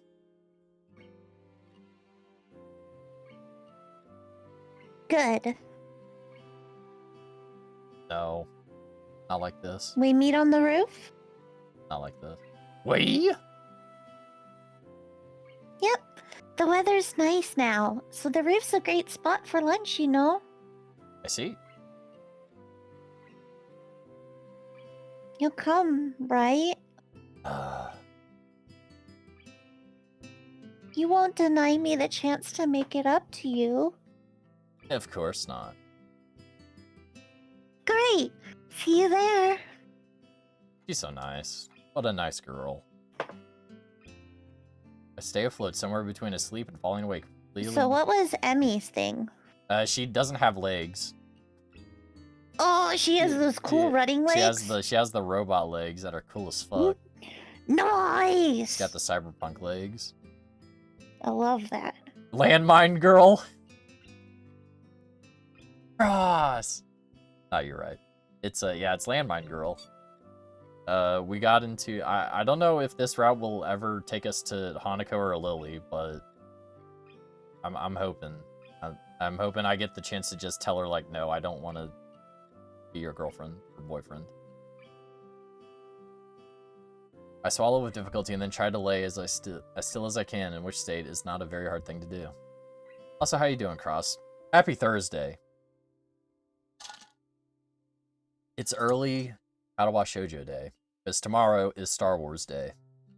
I look outside. The clean white curtains flutter in the breeze in a heavy, lazy motion like waves. Light sifts through them slowly, half absorbing into the fabric. And sleepy. I eepy. Taking eepy. Little baby man. Little tired baby man. Little tired shitty man, huh? Little tired shitty heart man, huh? Your little heart almost gave out on you, huh? You that tired, huh? You already took a nap, man. Yeah, you already closed your eyes once. Why you have to close them again, huh? Yeah, You taking another nap, huh? Even though you just took one on the track? I really screwed up this time. Should have known better than to play the half-baked sports star in front of a real one. Why did I try to act brave? But the heart flutter was no big deal, even when it was obvious that it was. It was just a reflex. Push it away. Man, you should have just let her be disappointed in you. I may have to go back after the stream and do it. If I have to look up how to get to Hanako or Lily. I didn't want it to happen. I didn't want Emmy to see it. Playing the new Warframe expansion this evening? Heck yeah, Cross, let's go. I've heard the new expansion has some glitches in it from another VTuber who plays it, and it is like there's a glitch with it looked like a hypnosis type of thing, like a black and white hypnosis circle that spins. Like it looked like a portal was all messed up. There's horses, excuse me, alien horses, like an avatar. Dude, this may be the greatest update ever. It's like when they added horses to Minecraft. They're like, oh my fucking god, horses. Thought before I give in to the tiredness. Dude. Warframe coming out with the banger updates. Meanwhile, Destiny is sorely lacking in the updates, man. It sucks. What do they look like? Are they like actual alien horses, or do they just look like normal horses? Spoilers, dude. Does it matter? Does it matter? I don't know. Probably not. Okay. How long did I go to sleep for? They're very Warframe. Okay, hold on. I gotta look these up now. You're teasing me here. Warframe horses. Let's see. Oh no, these shits are cool as fuck. Hold on here. Oh, this goes hard.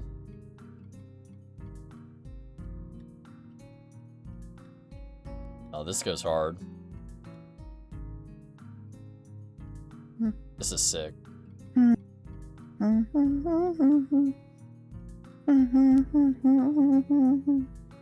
Yeah, Frost, that's pretty Warframe. Frost, this is some of the best What the? That's so. It looks like it's made out of bone. It's like horses of the apocalypse. That shit is so cool. That one doesn't even have a face, but it's cool. The Duveri Paradox. That is sick. For real, for real. I like that one though. That one's dope. I've actually never played Warframe, and I honestly wanted to give it a chance. New open area too? Just coming out with bangers, man. The nurse looks up from his look, sitting where I was expecting, blah, blah, blah. How are you feeling? Can't really tell, so I don't answer anything. I'm feeling kind of groggy from falling asleep at such a weird time. Hopefully I don't look too weird. What time is it? When I have exposed ribs and everything? Oh, fuck. Why is, like, having exposed ribs, like, just like any type of bone, like exposed bone, ribs, skulls, or something like that is just the dopest looking thing you could ever put into a video game? Explain this to me. Like, why does it look so cool? Things seem to happen in slow motion. Because there's like a... There's a chess... There's like 2 or 3 chess pieces in Destiny that has some stuff like that, but in Destiny from like the Raid and Witch Queen from 2022 is that like the Titan, it has like the ribs exposed, but they like move in like a pattern where they like go out one by one. So it's like the 10 ribs, it goes like one out, and then the one that went out goes back in, and the other one goes out and goes back in. It's so cool. It's 10:15. Oh my god. You didn't answer my question, Sal. Oh, fine. I'm down from that bed, and then let's see how you're doing. Oh my god, I'm dying. I'm a little drunk. Damn too quickly is what I was gonna say. Just sit there. I'll check your pressure. Make sure. My good intentions sure lasted for a long time. I shut up, embarrassed with myself, while the nurse gets busy with an old-fashioned contraption in my arm. After a couple of minutes, he puts it away, looking neither pleased nor happy. Alright. Head stop spinning? Yeah. Good. And how are the contents doing? You didn't show very good judgment out there, Esau. I swallowed the retort I was going to remake.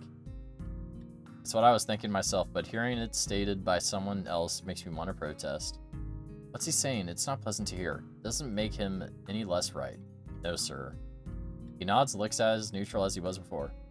It'd be easy to be angry at him if he said told you so, but he doesn't. I could try and help you keep your health, but ultimately the last call lies with you. Hopefully this little episode will be something that'll remind you of that. Here's a note for your teacher. To avoid interrogation. I take the slip of paper he's offering, then make my leave. Then make my leave as I can't think of anything else to say, or even really want to. Stay out of trouble, you hear me? I don't think it was anything but a scare, but next time could be different. I hear you. Some way to get to the school building straight from the auxiliary building, but I'm not keen to find out and possibly get lost, so I go out from the exit that I know works. Top of the stairs of the building, going straight away to the class. Sun hurts my eyes, ow. Hiss. I'm a gamer.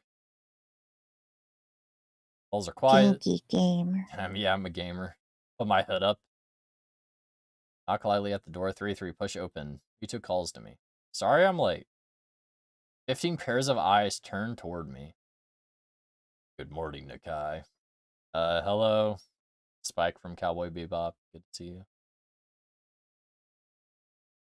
Dude, I don't know if I told this story to you, Kyrie, but I have a cousin who knows programming, and like he stayed up all night doing it one time and had like his hood on and was like typing on the computer, and his siblings came into the room and like opened the curtains, and he goes, ah. Fucking it's like his morning. It's hilarious. That's cute. Like he's definitely not, they're not weird or anything, but it was just like a joke. It was when they said that, I fucking died laughing. I was like, yeah, it was definitely something they would do. Judging from remembering lectures, his classes tend to be, that might be the case. I pass him the note the nurse gave me. Muto takes it, reads it quickly. Shit. He lifts his eyebrows and gives me a stern look, but doesn't say anything. It's not solemn. I shrug and he gestures at me. Run along so naturally, I do. Class goes along lazily. I think I'm starting to get into the rhythm of the school. I've never stopped worrying about taking notes and being overly attentive. The first day, I was pretty high-strung in class. Vito finishes his lectures. Thank God. So as you know, the festival on the day after tomorrow. I hope everyone's projects are going to be successful this year. Have a good time, but also Sunday. Please keep the meaning of this festival in your minds. Go, Misha, go. Give some fried food. Shut up, Misha!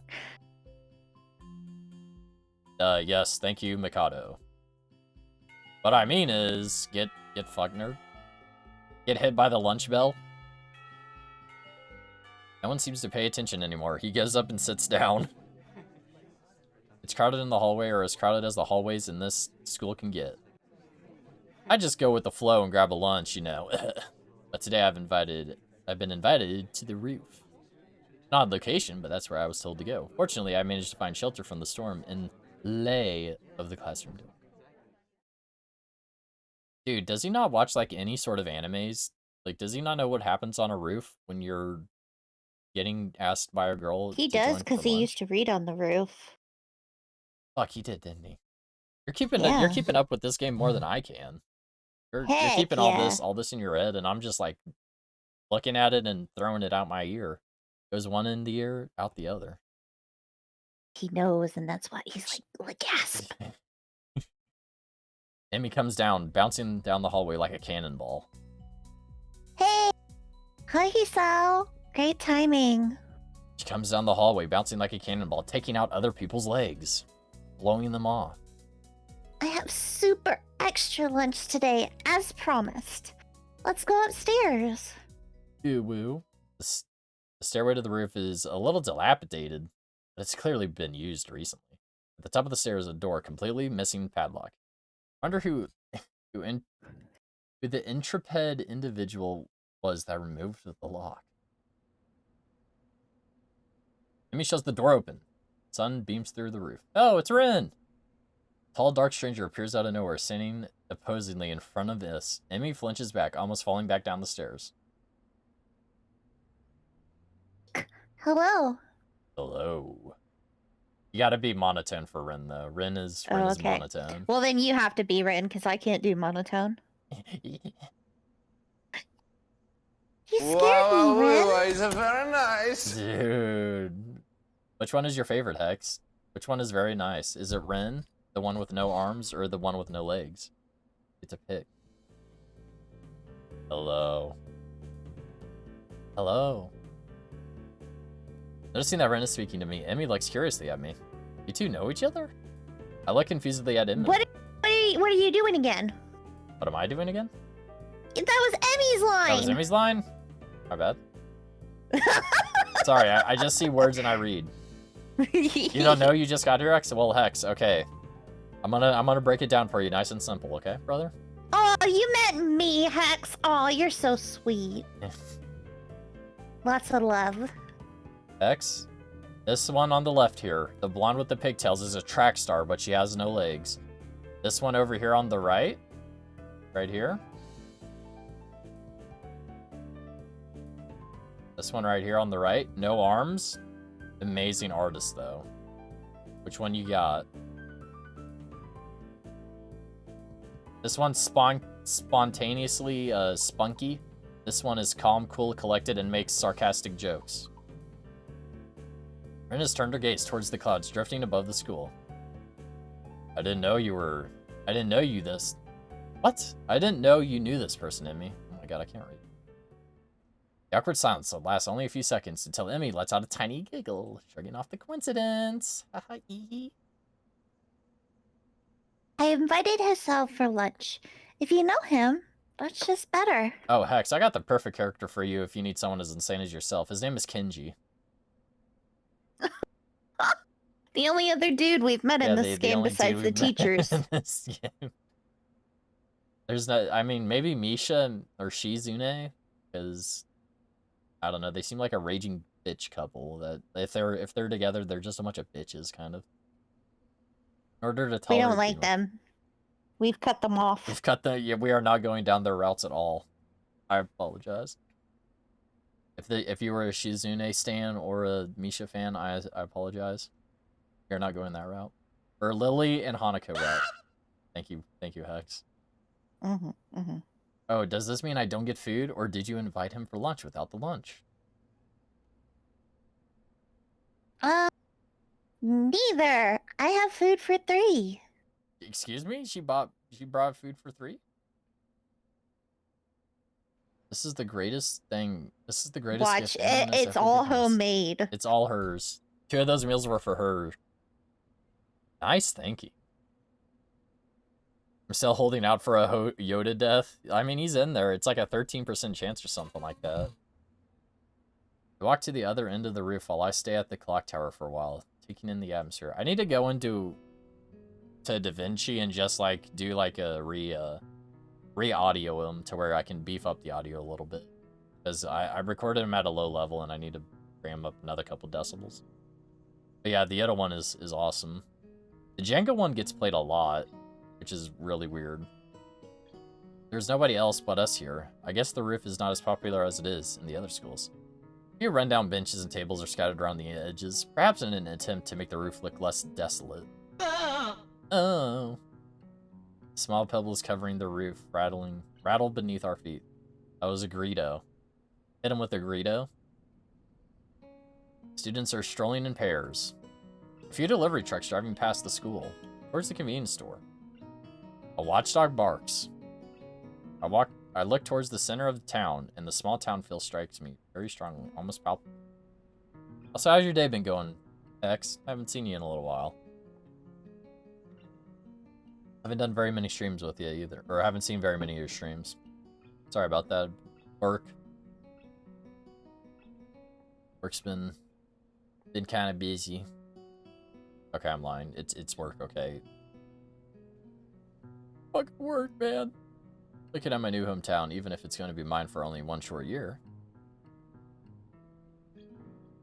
Finding out about my illness, having to move away from home, all came so suddenly. I haven't had time to think about how I feel about it. When I step out of the shadow of the clock tower to the open, I feel warmth touching my back. Sun shines from a perfectly clear cerulean sky. Cool breeze sweeping over the rooftop makes me shiver, but only briefly. Wind carries the scent of trees and flowers, not smog and car exhaust like it used to. Been working and streaming a lot more? Dude, I've noticed you've been streaming a lot more. That's fucking awesome. I'm glad you got back into it. Because when we were doing Cursed Halo, I was like, he needs to be doing this from his point of view, because there is nothing, like, sane about these playthroughs that we're about to do.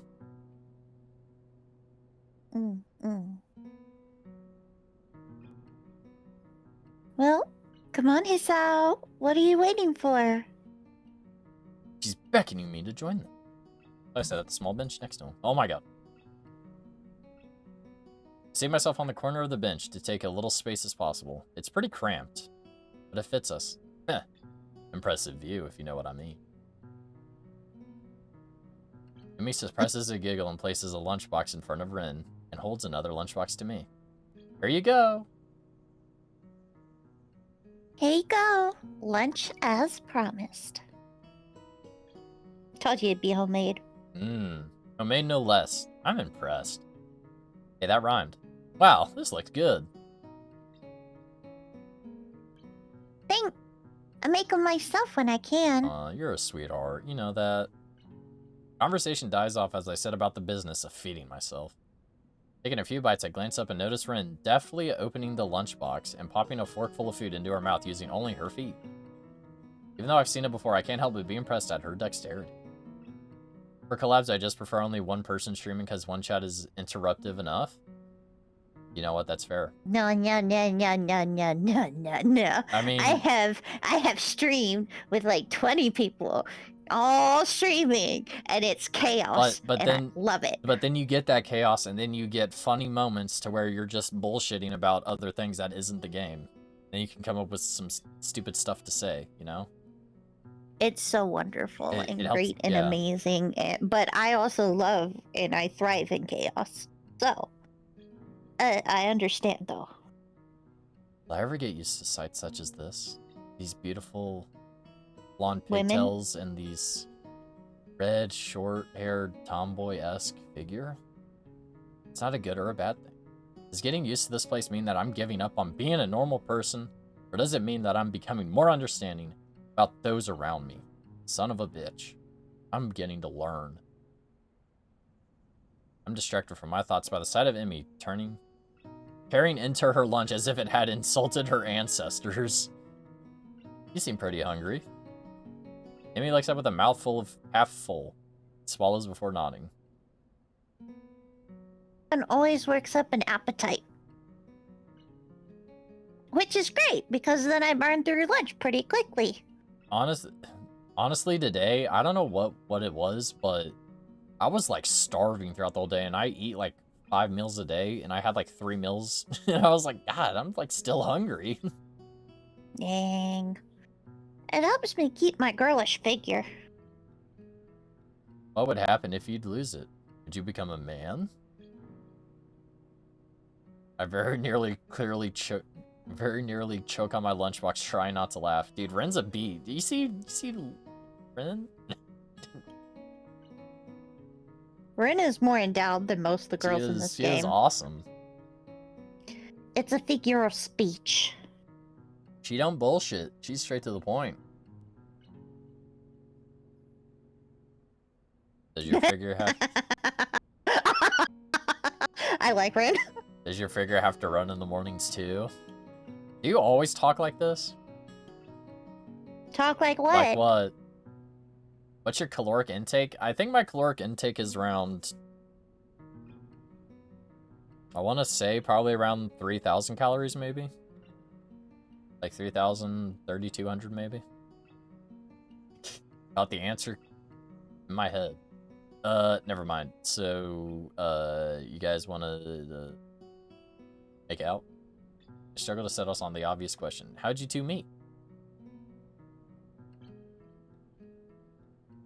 Ren seems content to let Emmy answer the question. Someone is in the house. Oh, my bad. Some housing department thought that we'd complement each other well, so we were assigned rooms next to one another. Compliment each other? Like shoes and a suit.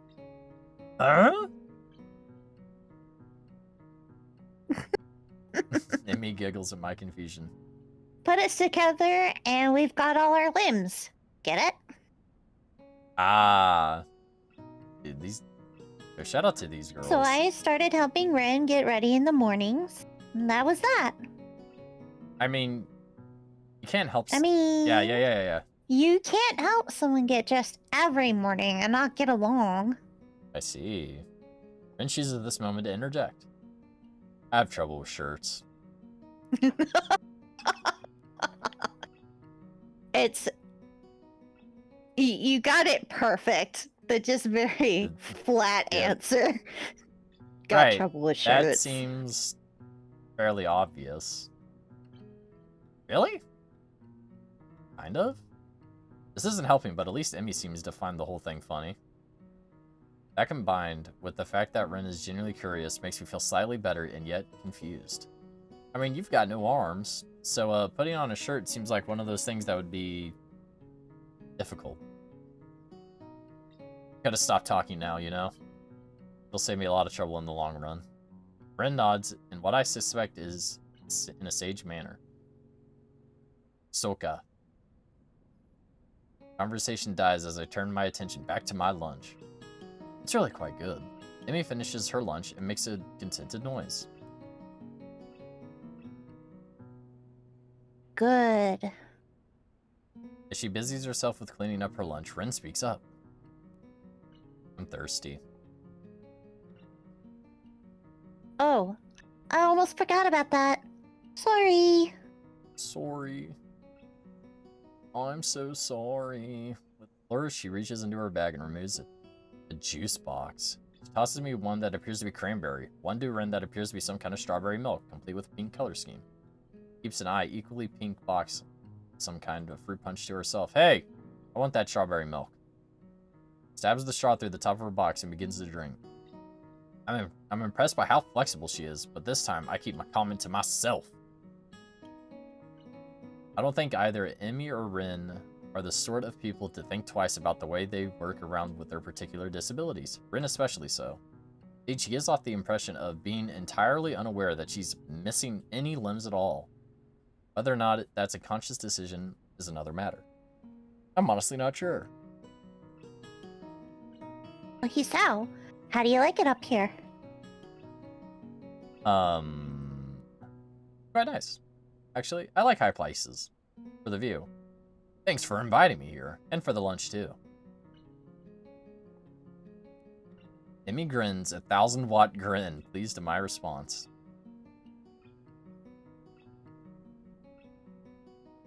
Problem.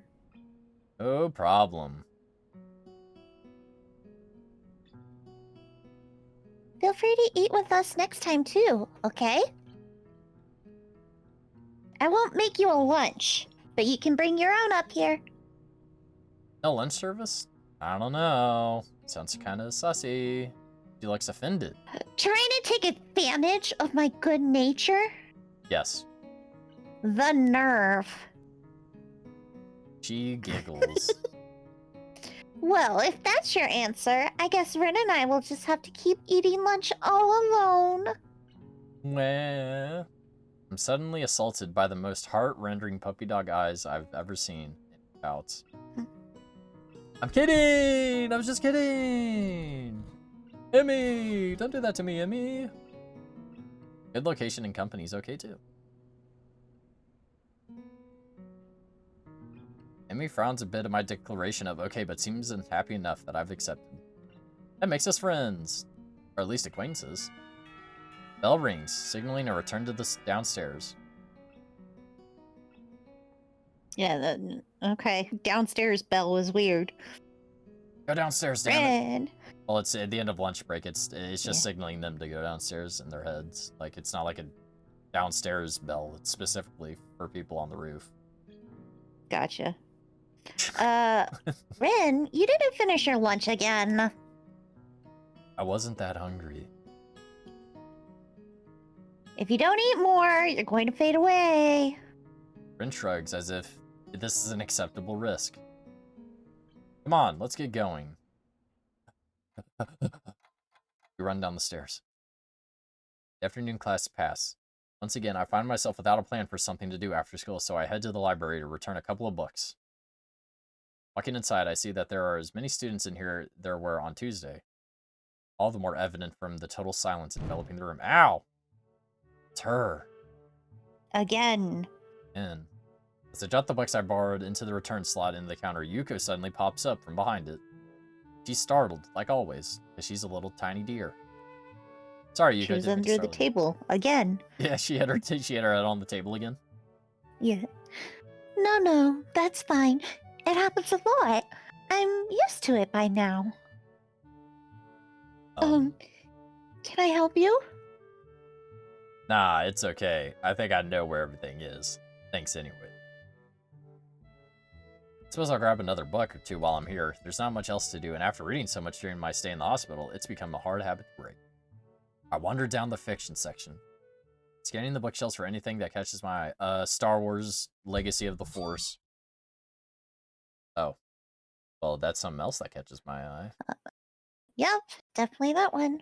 Surprisingly, though, she's there, absorbed completely in a fairly thick book. I decide against intruding on her like last time. Get back to finding reading material. After an indescribable amount of time spent pursuing the aisles, I finally decide on a couple of books. With minimum fuss, I quickly walk over to the counter, check out my books, pop them in the bag as I walk out. By the time I leave the main building, sunset isn't too far away. A small trickle of students remain. The majority have left, presumably to their homes and dorms. Feeling utterly drained, I head to my room to read the books I borrowed. Alice's Adventures in Wonderland. I know the story, of course, but I've never actually read it. This is the same with me. I've never actually read it. I know of... I started thinking to myself as if kind of an Alice too, helplessly tumbling down a rabbit hole into this crippled wonderland. Oh, Lord.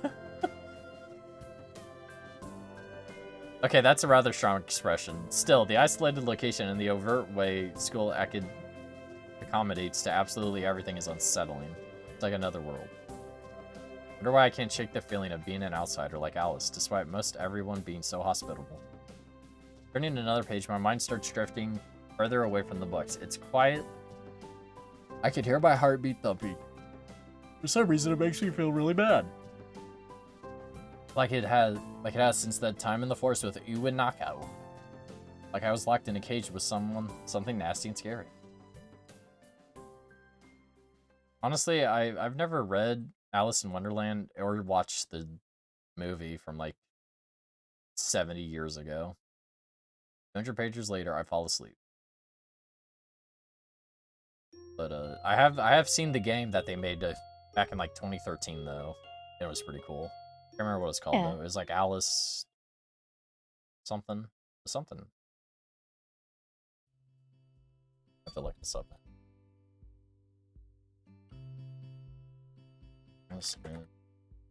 And game. Like Alice Madness Returns? Madness Returns, that's what it was. 2011. Holy. Yeah, I watched that. Used to watch gameplay back in the day of all these games I would never ever play. Love those Let's Plays. Only a day left to prepare. I suppose it's not surprising. Thankfully, we only have to suffer through classes until lunch break. Our time is our own. It always sucks seeing like old content creators you used to watch daily and they would upload daily, and now they don't upload anymore. Like especially Let's Players, because the genre has just completely died to where people are just, they want to be stimulated and they can't have an attention span for more than like 5 seconds at a time, so can't do like a 20-minute video. It's the TikTok mentality. If it's more than 2 minutes, you get bored of it. Yeah.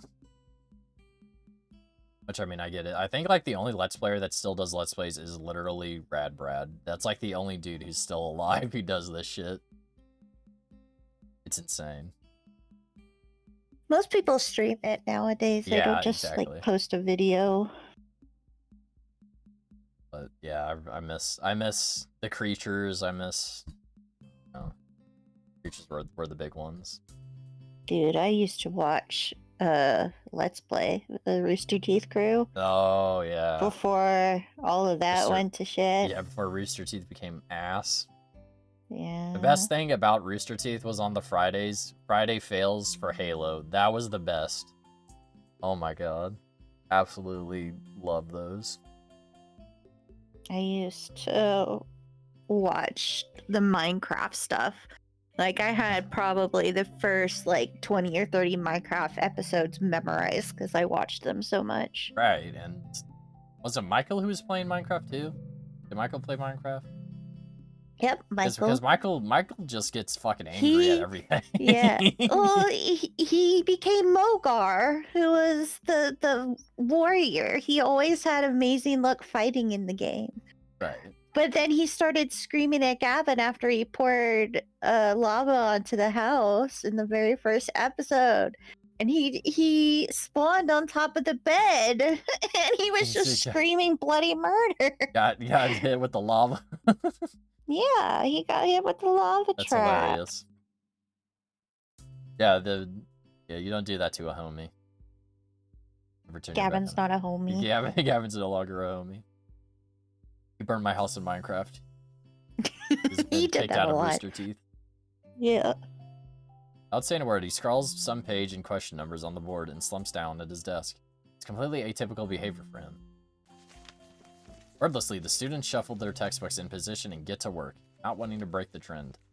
Fatigue has made the class antisocial. Not a peep is heard among the ruffling papers. That can probably be attributed to the 2 empty seats beside me. For some reason, Misha and Shizune aren't present. We're at the student council for the president. It's very quiet with Misha present. Without Misha present. I wonder if she was born as rowdy as she is, or if she's making up for Shizune's lack of voice. KyrieAI, can I speak to you for... So engrossed in thinking about Misha that I don't even notice Mutuo approaching me. Sure, what's this about? Probably better if we speak outside the classroom. Uh-oh. Something about this. You're in trouble. Yeah. I follow him to the hallway. I'm fucking in trouble. Why are you taking me out here? Dan's in the hallway. Not knowing what's going on, I wait silently. I heard from the school's head nurse that you had an incident. Ah, so it's about that. Well, kind of, but it's not anything to be worried about. Yeah, yes, it is. Anything that can endanger your health is something to be worried about. We try our best to prepare you for life here. Part of what invokes knowing your limits and how to work around them. It would be remiss of me if I didn't speak up about this. Oh, all right, I get it. I'm sorry. Mito closes his eyes in frustration. I realize that this probably wasn't the best thing to say. Something tells me that you're not sorry. Pretend as much as you want, but this isn't a normal school. A lot of people have put in a lot of time and effort and money to make sure that you and every other student here can have the same level of education. You do abuse that by throwing out advice, especially medical advice, is plain selfish. Not quite sure if this is actually how he feels or if it's some act that he has practiced many times to guilt trip students into doing the right thing. It's working, though. I understand this is all new to me and I apologize. I know my limits now and I'll be sticking to them. Chris to lighten up a little, satisfied that his message has been received. So then, on to my next question. How are you finding your studies? I understand we're laid up for a while. I don't really think so. I tried to keep up and I was in the hospital hard. He taps his chin and raises his eyebrows. Oh, is that so? I suppose there are still students out there who realize the importance of learning. Well, I wouldn't go that far. I was only trying to keep myself occupied. My short little stint in prison. But yeah, you gotta keep up with things, right? That's it. One wrong move and in this world you're left behind, right? Right. Wouldn't want that to happen. No. No, you wouldn't. Every week there's a new scientific discovery, most of them being nothing to the layperson. But any one of them can be the key to the next big thing. I'll keep that in mind, I guess, boss. It's obvious that Muto's serious talk is over, and he's gone back to his standard, light, scatterbrained approach to life. In hindsight, I prefer him this way. He's slightly more predictable than his unpredictability. Well then, I think all I had to really say, let's get back inside, shall we? Our relief is insurmountable. You're the boss. Muto pauses for a moment. I don't think any of my students have ever said that to me before. For instance, I consider replying to this, but something deep within me tells me to shut my mouth and get back in the classroom. Understandable. A few of the students jump at the sound of the door, rapidly trying to pretend that they were working. Some don't even bother, their heads slumped on the desk as they nap. Thankfully, it would appear that Muto doesn't notice them. Turns to the desk, I guess I got him there. Class returns to the near silence that Muto and I left before our chat. Mixed feelings of tiredness and anticipation buzz around the room. Everyone here is either waiting for a chance to rest or the chance to get their last-minute preparations underway. Clock ticks and the bell rings. Yippee! We're out of school! Before you all leave, I expect the answers for those problems on Monday.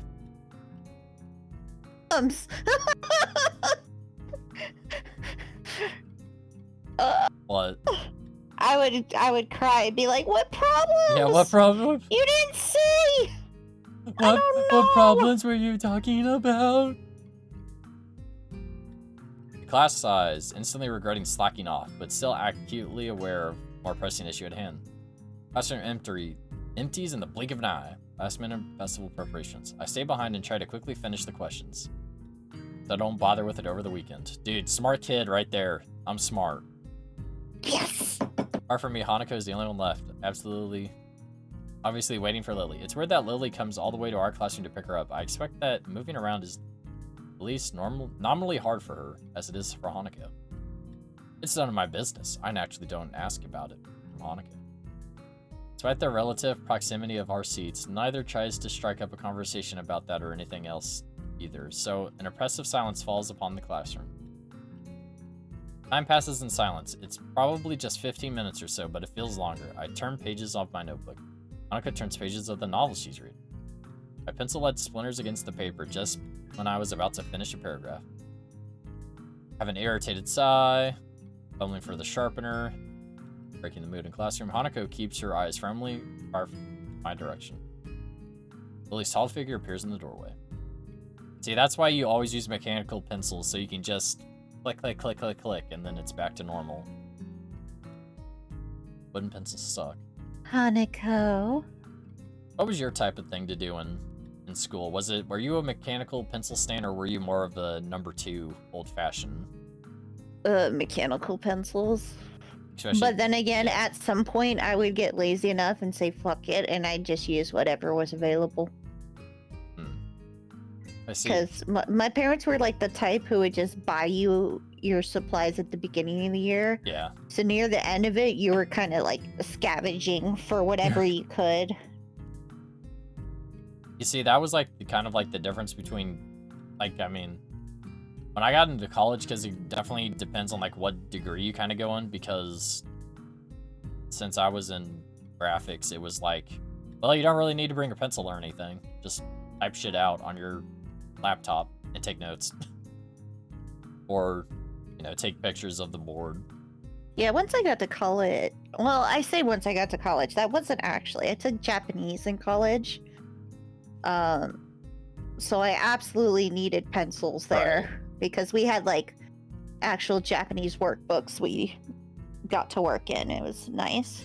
But it wasn't like, I didn't need a pencil for any other class. Yeah, like that. Yeah, it's like you have 1 or 2 classes where you actually need supplies, and then the rest are just whatever. Yep. Yeah. Okay, on that. Name is all it takes to make Hanako jump up from her desk and run to Lily.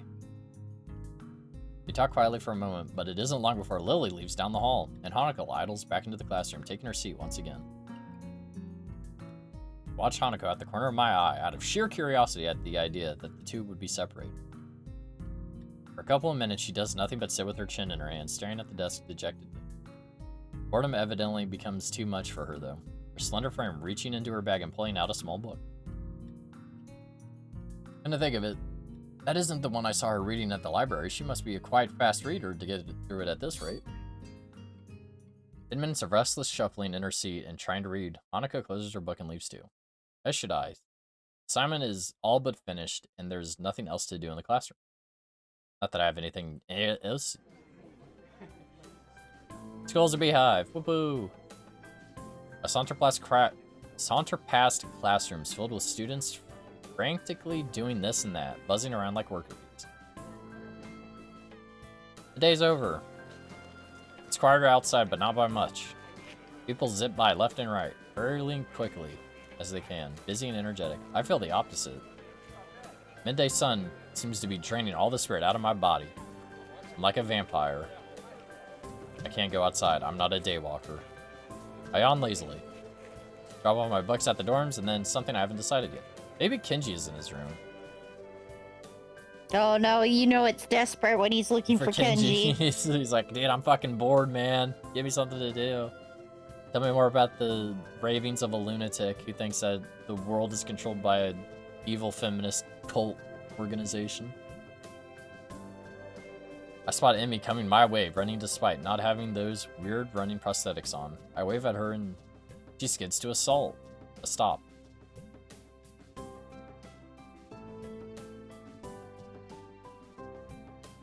Yo, so. Spatters of white and green adorn her nose and chin respectively, but her smile is wide, as it seems it always is.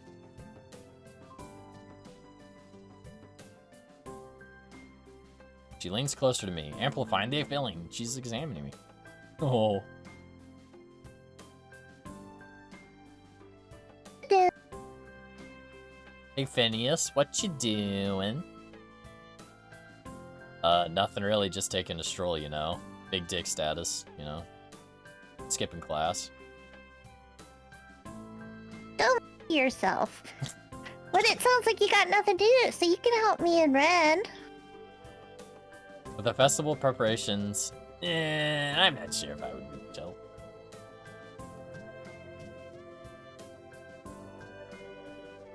Fine, I'm not much help either. Amy grabs my wrist and starts dragging me back inside the school quite forcefully. Even her walking speed is more like jogging, making me stumble over myself simply trying to keep up. Stairs slow Emmy down a little bit. Maybe it's hard to climb with her legs, or maybe she's finally run out of breath. Go all the way to the 3rd floor into the senior's hallway, ending up where I left 5 minutes ago. I could just as well stayed here waiting for Emmy. So is Brent working on the mural? Right. She needs all kinds of paints and brushes and stuff. So I went to get them from the art classroom. And you need help with that? Well, Ren told me you had already helped her, so I thought you wouldn't mind. Ah, I see. Thanks to Emmy's flaky logic, here I am again, collecting stuff for the art classroom. The room is empty apart from ourselves, the lonely specks of dust floating in the air. Emmy skips straight away to the back wall, digging out a tiny crumpled piece of paper. While she tries to make sense of the scrawled handwriting, I take a closer look. Dozens Baby of man. baby man. Stop calling me baby man. I'm not a baby man. Okay? You sure? It's because I'm hungry, okay? I'm a hungry boy. That's why You hungry boy? That's why I'm yawning. Because I'm hungry.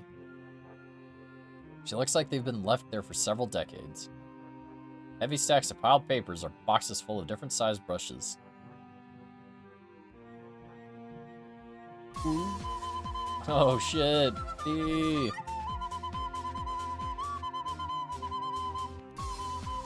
Woo. Woo. Woo. That was the most unenthusiastic woo I think I've ever heard the bot say.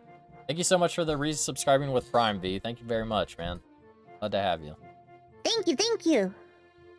Smells of paint, turpentine, and fresh paper float in the stale air, mixing in nostrils to form the unmistakable scent of art.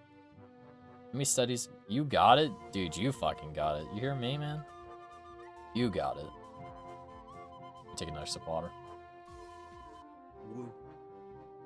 Woo. Emmy studies her notes, comparing them to the markings on the various paint cans, and passes them as she finds the correct matches. She stretches her neck to look on the topmost shelf, but it's not quite enough. Her eye level stays below the shelf no matter what she does. Emmy gives up and just looks to the shelf longingly, like a child at a toy store, huffing in annoyance. After a moment of building anger, she just starts jumping up and down, apparently trying to speed read the labels during the fraction of a second she can see them. So surprised that she fails miserably and almost manages to bring the entire shelf crashing down. I see why she's lending me a hand would be useful. Come on, let me do it. You can't jump high enough. Yeah, you fucking loser. I'm like 6'2". You're like 5'4". I got this. Not. I am twice your height, especially if you take off those metal legs. Turns around, flaring scorn, flushed cheeks and all. Hey yo, JK, I was just kidding.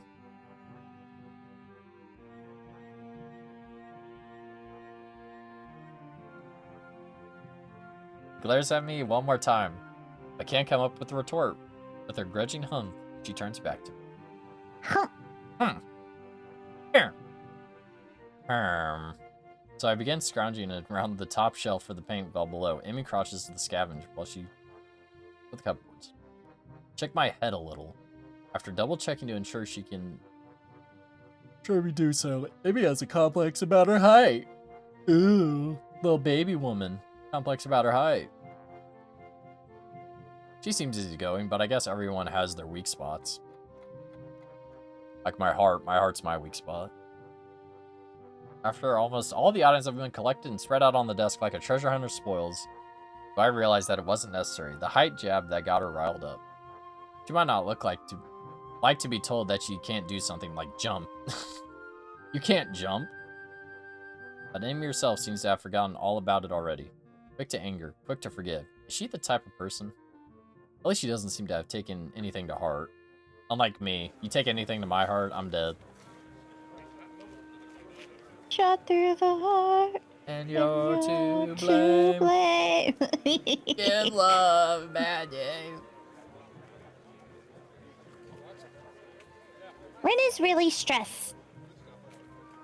Uh, Rin is really stressed about getting her painting done. It's her own fault, though. She should have started earlier. Is she going to make it? No idea. It looks good to me, but with Rin, you never know what's going on. I found her this morning lying in front of the dorm in a fetal position. She hadn't slept all night. Can't believe that the night nurses hadn't found her. Oh my god. Now she's painting again like crazy. Yeah, I noticed that. She's comes off as kind of unhinged, so to speak. Emmy giggles at that, as well as my likely too obvious awkwardness. Mind it. She's just a little weird sometimes. It's a little weird. On that I can agree. Unlike me, Emmy seems to be so cool with Ren's whatever it is. Still, they don't feel close like Misha and Shizune do, with them working as a single entity sometimes. Even though they're so different, just like Emmy and Ren are. And Ren is the most different of them all, different from anyone else I've met. Yeah, she's a very unique person. I return to that word again, as if it encompasses Ren's personality by itself, but really is just a substitute for a lengthy description of her oddities. Emmy giggles. She's just weird.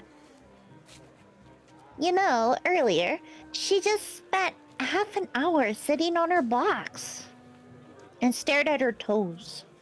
Dude, she's pondering. She hit the... When a human looks in the mirror and then they just lose all other thought and they just stare at yourself. You look at yourself in your eyes and say, damn. See, I'm really a human.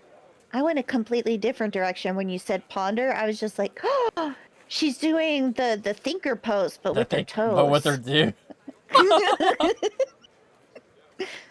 Honestly, that would be kind of cool. I just imagine one leg up going underneath the chin. It'd be so funny. Hey, you can't say that. That's ableist. I mean, maybe? I'm not sure on that one. I'm not actually sure. We're joking here. All that time. All that time.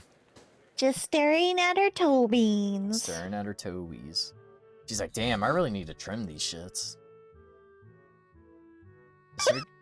I like the little mural they have randomly on the wall. Yep.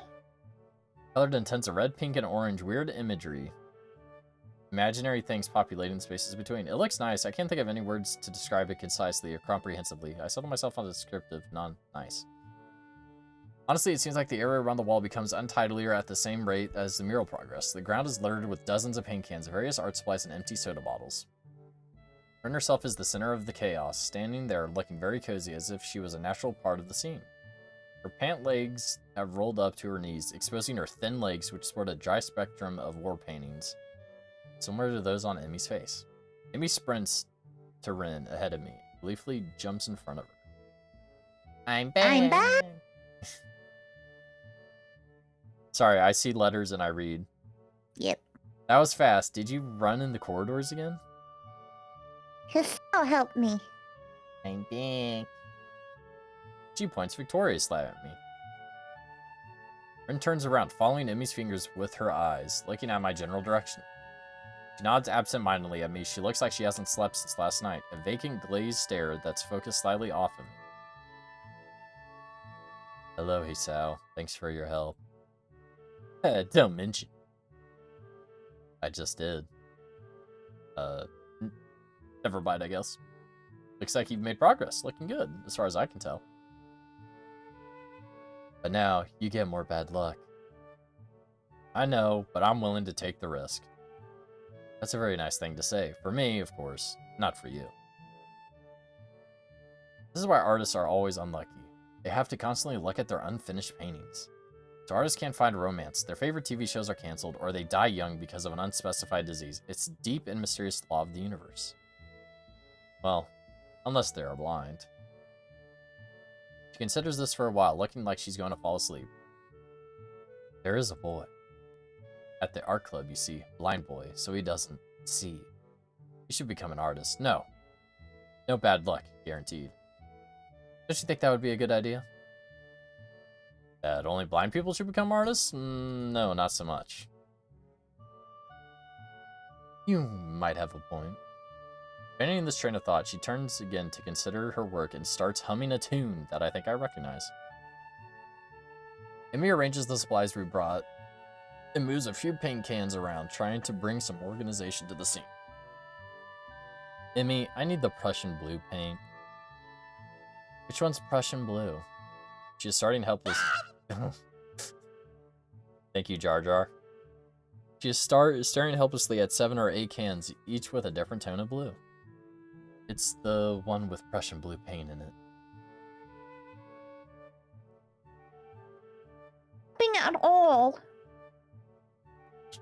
I look around as well, even though I don't know what Prussian blue looks like either. I wonder if that blue has to do with Prussia. Or what Prussia even is. The name sounds vaguely familiar, but I can't place it. It's a place on Earth, you dummy. Looks more Prussian. While none of the blues look more Prussian than the others, the small print of labels is legible enough to determine that none of them say the contents about being Prussian. There is no Prussian blue! We need to go get more then. Fuck! It's the one next to the Coral Blue 45. Coral Blue number 45. From SpongeBob. The $1,000,000 episode. That's a classic. How do you know he'll come? Oh, he'll come. While I'm busy thinking about how weird Rin is, Emmy's been dragging me back to the art classroom. I feel myself starting to run out of breath. What's the rush? Yeah, what was it? It was like Coral Blue 45, and he goes, actually, it's Coral Blue number 43.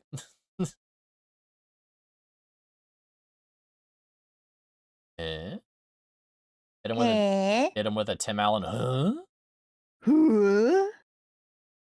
Emmy's giving me an appraising look, as if she's trying to figure something out. It's just that one you seem to be in a hurry. I'm not sure I can keep up. Comprehension dawns on her face. You're not out of breath, are you? I am. There's almost a place. You definitely knocked the wind out of my sails, girl. Yeah, you leave me breathless. Did deny, but then I realized that I've been breathing heavy since we stopped. It's obvious. Little. Not everybody can be in shape, you know. Takes all kinds, right? Emmy frowns. It's not a particularly good frown. That is, I should get in shape. Not that I hadn't already decided to try for that. After that flutter on the track, I figured that's a real need to get in some sort of running habit. I was, after all, feeling pretty good until I had my first alarm. Until I had a cardiac infraction. But it was fun. Did I defeat the game? Dude, I can't defeat this game until I get Hanako in my arms and we start cuddling. Or Lily. Okay, it's got to be Hanako or Lily. And maybe Emmy. I don't know. It kind of seems like we're going down the Emmy path right now, and I don't enjoy it. I mean, I enjoy it, but it's not the girl I want. You have had lots of Hanako and Lily stuff. This is true, actually. That was a lot of the beginning. I think we're just at that same pass where it's just like, all right, you're starting to get to know more about these two. You're right. Well, that's it then. You mean a myocardial infarction? Yes, that's what I meant. I said infraction by accident because words hurt my brain. My tiny You're brain. joining me? No. I beg your pardon, madame? In the mornings. You and I are now running partners. See, I think we're going down the Emmy path here. I've got a routine all planned out, in fact. Excuse me? She produces a crumpled sheet of paper. I've got it right here with me. Well, you know whose legs don't hurt, Hex? It's Emmy's. Her legs never hurt. That's why she's so in shape. This would be a good reason to say, no, I think I would do better on my own. Yeah. I take the sheet of paper and give it a once-over. Times, dates, and laps all laid out. Slow increase from just a few laps a day to... My god, does she expect me to have running marathons? Where did she find the time to get this all together? Why do your legs hurt, though, Hex? Did you go work out today? Or are you just trying to be like my character here and say, I can't do this anymore because my legs hurt? Because I'm feeling you on that second option. On the latter half. You've been planning this? Yeah, okay, you were making a joke. Yeah, like, yeah, my legs hurt, but hers don't. How can she expect me to run? I get it. It was a back day. A whittle. Dude, I had back day yesterday. Whittle. But it's really the nurse's idea. I think that's the reason I'm so hungry today, is because I had a killer back day yesterday. He told me to keep an eye on you to make sure you exercise like he told you to. A vast conspiracy? Kenji was right. Maybe Kenji's onto something, or dude, thinks just like me. Nothing quite like the pain of lats. Exactly. Nothing like quite the pain of lats, traps, and ROMs. Or rhomboids. Rumbleoids. Yeah, I did yesterday I did rowing machine. I did cable rows. I did normal dumbbell rows, T-bar rows, pull downs, and what else? It was tray bar rows. Yeah, I did like those 6 things, and I about died. I miss when I right trained. I wish I could go back to it. The training? Yeah, I weight trained in high school because I played football. Oh yeah, that's right. I'm pretty sure we talked about that. But yeah, I haven't been able to right train like that in years. Bullshit. I think my best was the squatting was my jam. Like, I loved my thighs, my butt, all of that, glorious. I was squatting 325 pounds. What? Yeah! That's insane. That's awesome. I was so proud of myself. That's big mama status right there. I saw a video the other day of this woman. She did, I think she literally did 600 on a deadlift for like competitive muscle woman. Should go back to the gym. I still just use free weights. That's more than I weigh currently. Dude, 325 is more than I will ever weigh, I hope, in my life. If I'm gonna be weighing 325, I at least want to look like Eddie Hall. That's like the big thing here. See, at that time, I think I was like 180 pounds, but it's because I had like 25 pounds of muscle on me. Yeah. And then the very next year, they weight trained me in a different way, and I lost like so much of that muscle, and I lost way too much weight. Yeah. I was like 145. I was like almost unhealthy, skinny. Yeah, that's not good.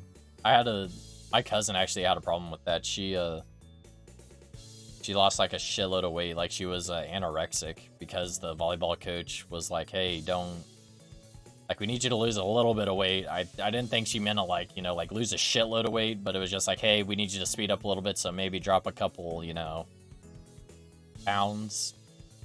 And then she just kind of took it the wrong way and had a pretty serious case, but she's all good now though.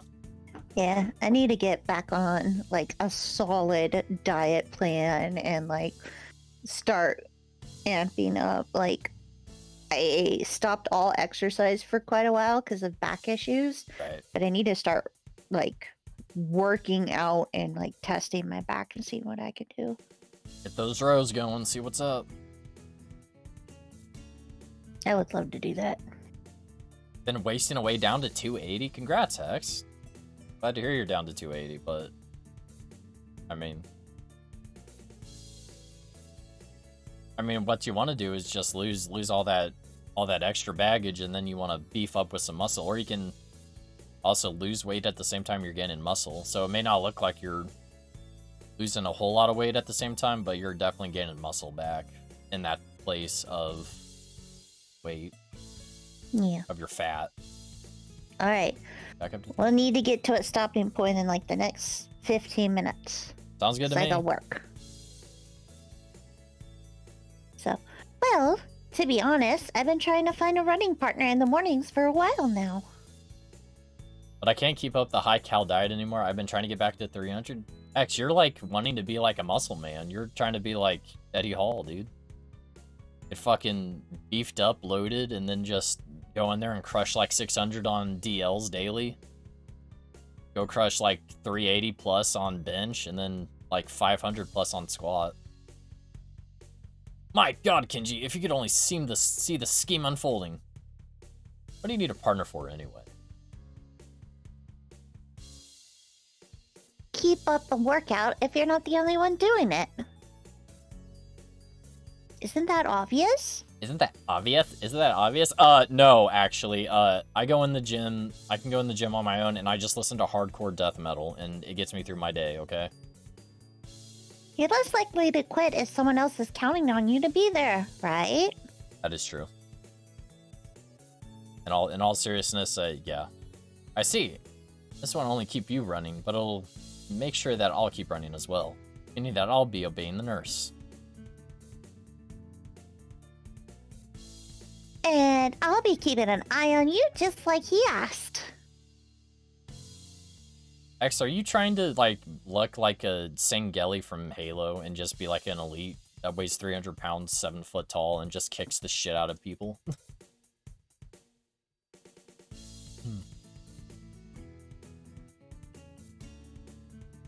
You can go. You got up quick, Hisao. And if I refuse, will you kiss me? Mama, kiss me, baby. Mama. Well, if you refused, I'd have to pout. And you'd have to live with being the guy who made Emi Ibarazaki pout. Damn, I can't pronounce your last name. You don't want that on your conscience, do you? Actually, I do. As if to demonstrate, she begins pouting. It's the most adorable, heart-wrenching thing I've ever seen. I just enjoy being beefy and corn-fed. Me mom built me like a... Dude, that is one of the best statements I've ever heard. Me mom built me like a door. Pinky blinders. Me mom bit me like a door. Yeah, yeah, looking like a brick shit house is... Or a shit brick house, however you say it. That's what you want. I kind of like being lean, though. I weigh like 195. The most I've ever weighed is like 200 with some meals in me. And, I don't know. I like the physique of Goku and Dante. Like, my favorite thing. But yeah, you could definitely go with like the Doom Guy look. If you really wanted to. Just get fucking jacked. Just don't do that. I feel like I just hit a puppy.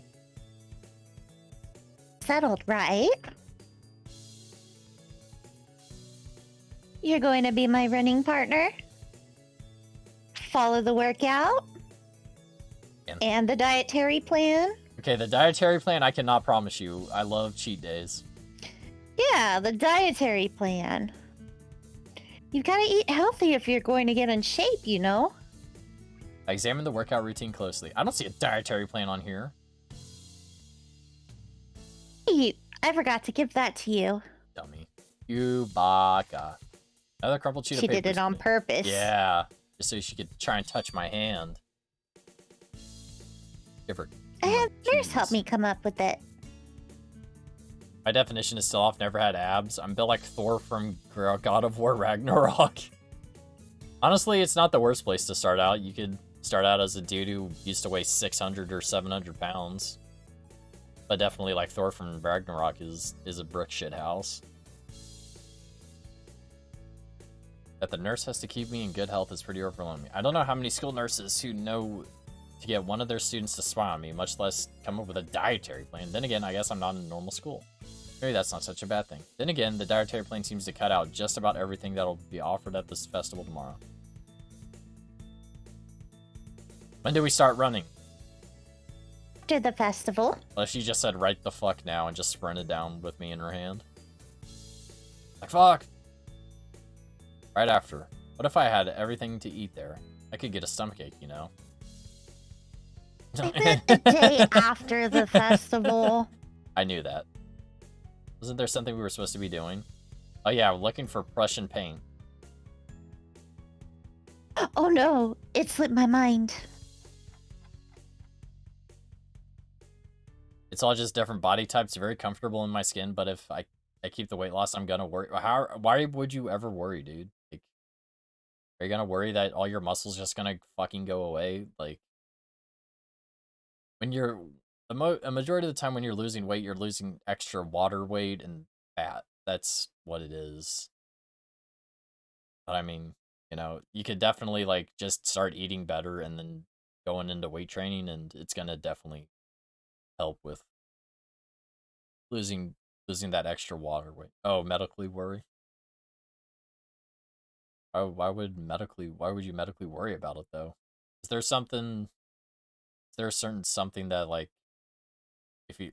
It's like the movie Drive, where it's like if this bus goes under 60 miles an hour, it's gonna fucking explode. Hex, if you don't keep your body weight at 300 pounds, you're gonna fucking blow up. Oh well. Him and I both decide to part ways there and leave the painting on the ground. Ren will find it whenever she comes back anyway. Gonna look like Squidward's thighs in that Krabby Patty episode, dude. Ultimate thigh goals. At the same time, the weeks left me feeling pretty tired, so I read a little and then go to bed.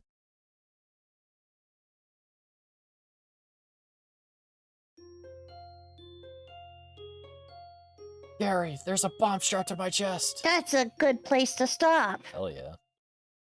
Got 7 minutes to bullshit around if you want. Well, I'm gonna tap out because tap I have to out? be at 6 a.m. Alright. I'll save a little fast. Nice, I'll nice. save here. Have fun with chat if you can continue to hang out with them. Thank you, Kyrie, as always, for stopping by here and reading with me Yeah. about this beautiful little game.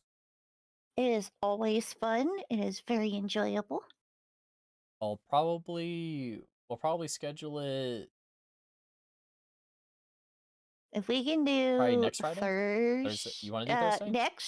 If we can do Thursday, because I will be out of town cooking for an event Friday, Saturday, and Sunday. Sure, yeah. Thursday works fine with me. Awesome. I'm always down for that. Then we can plan on that, and we can try and get you a girl next time. We're getting there. I think we're getting there. We're trying I think desperately. I think next stream definitely can get one. Okay. Not gonna lie. Alrighty.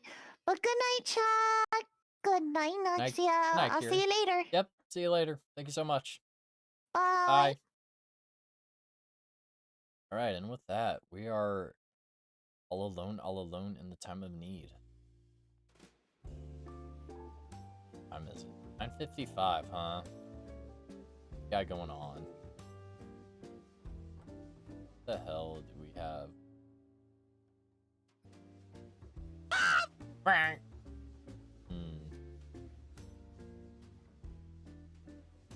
I think.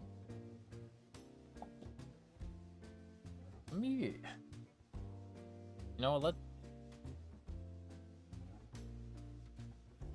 Let's do a want to do some Deep Rock Galactic? Let's do some fucking Deep Rock Galactic, dude. I need to get some. I need to get some levels up here, man. Need to get these things leveled up.